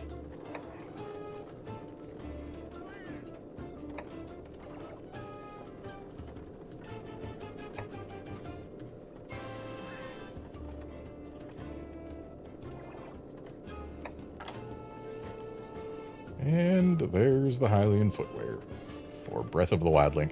And yeah, Outlander, the Varia suit parts are indeed the power suit. Except for the fact that the shoulders are unmistakably not from the power suit. And also, when you recolor it, all the yellow parts get recolored. So you can make it orange. They just gave us power suit colors on the Varia suit model. It's weird, but it's also based on other M, so like it was always going to be weird to an extent. Now, let's see here. Are there no event greatswords? Guess not. Unless they don't put the event weapons way at the end. There should be an event switch axe, maybe? Or maybe not.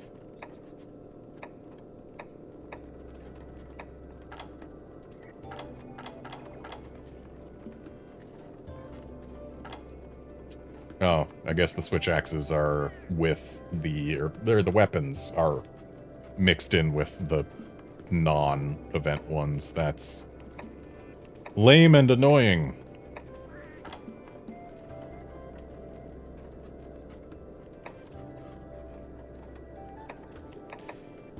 The fact that we got the Switch Fox in the US is kind of weird, because this is one of the switch axes that was in Monster Hunter 3U that actually got replaced with a new fan design competition design for the US release of 3U.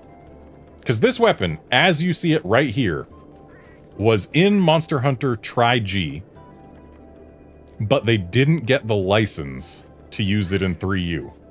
And yet here it is, licensed out for GU. That's actually kind of fascinating. But also, since I don't know what weapons are and are not event stuff for other weapon types, let's just look at the ones that I would be able to pick out of a lineup. There's that. I think that. Maybe. Yeah.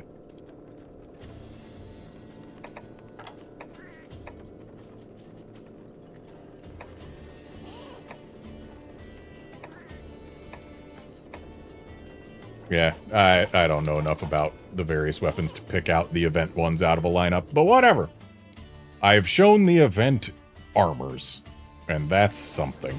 There's a lot of them. They got a lot of collabs in. But yeah, that's it for this stream. Thanks everyone for dropping by to watch and chat, and all of that. Thanks to those who hunted. And I will be back, hopefully on Wednesday to try and finish the EX quests. That may not happen, but on Friday is Paper Mario time, so we'll see. Or Thursday. Hopefully Thursday for EX quests. Maybe see you then, friends.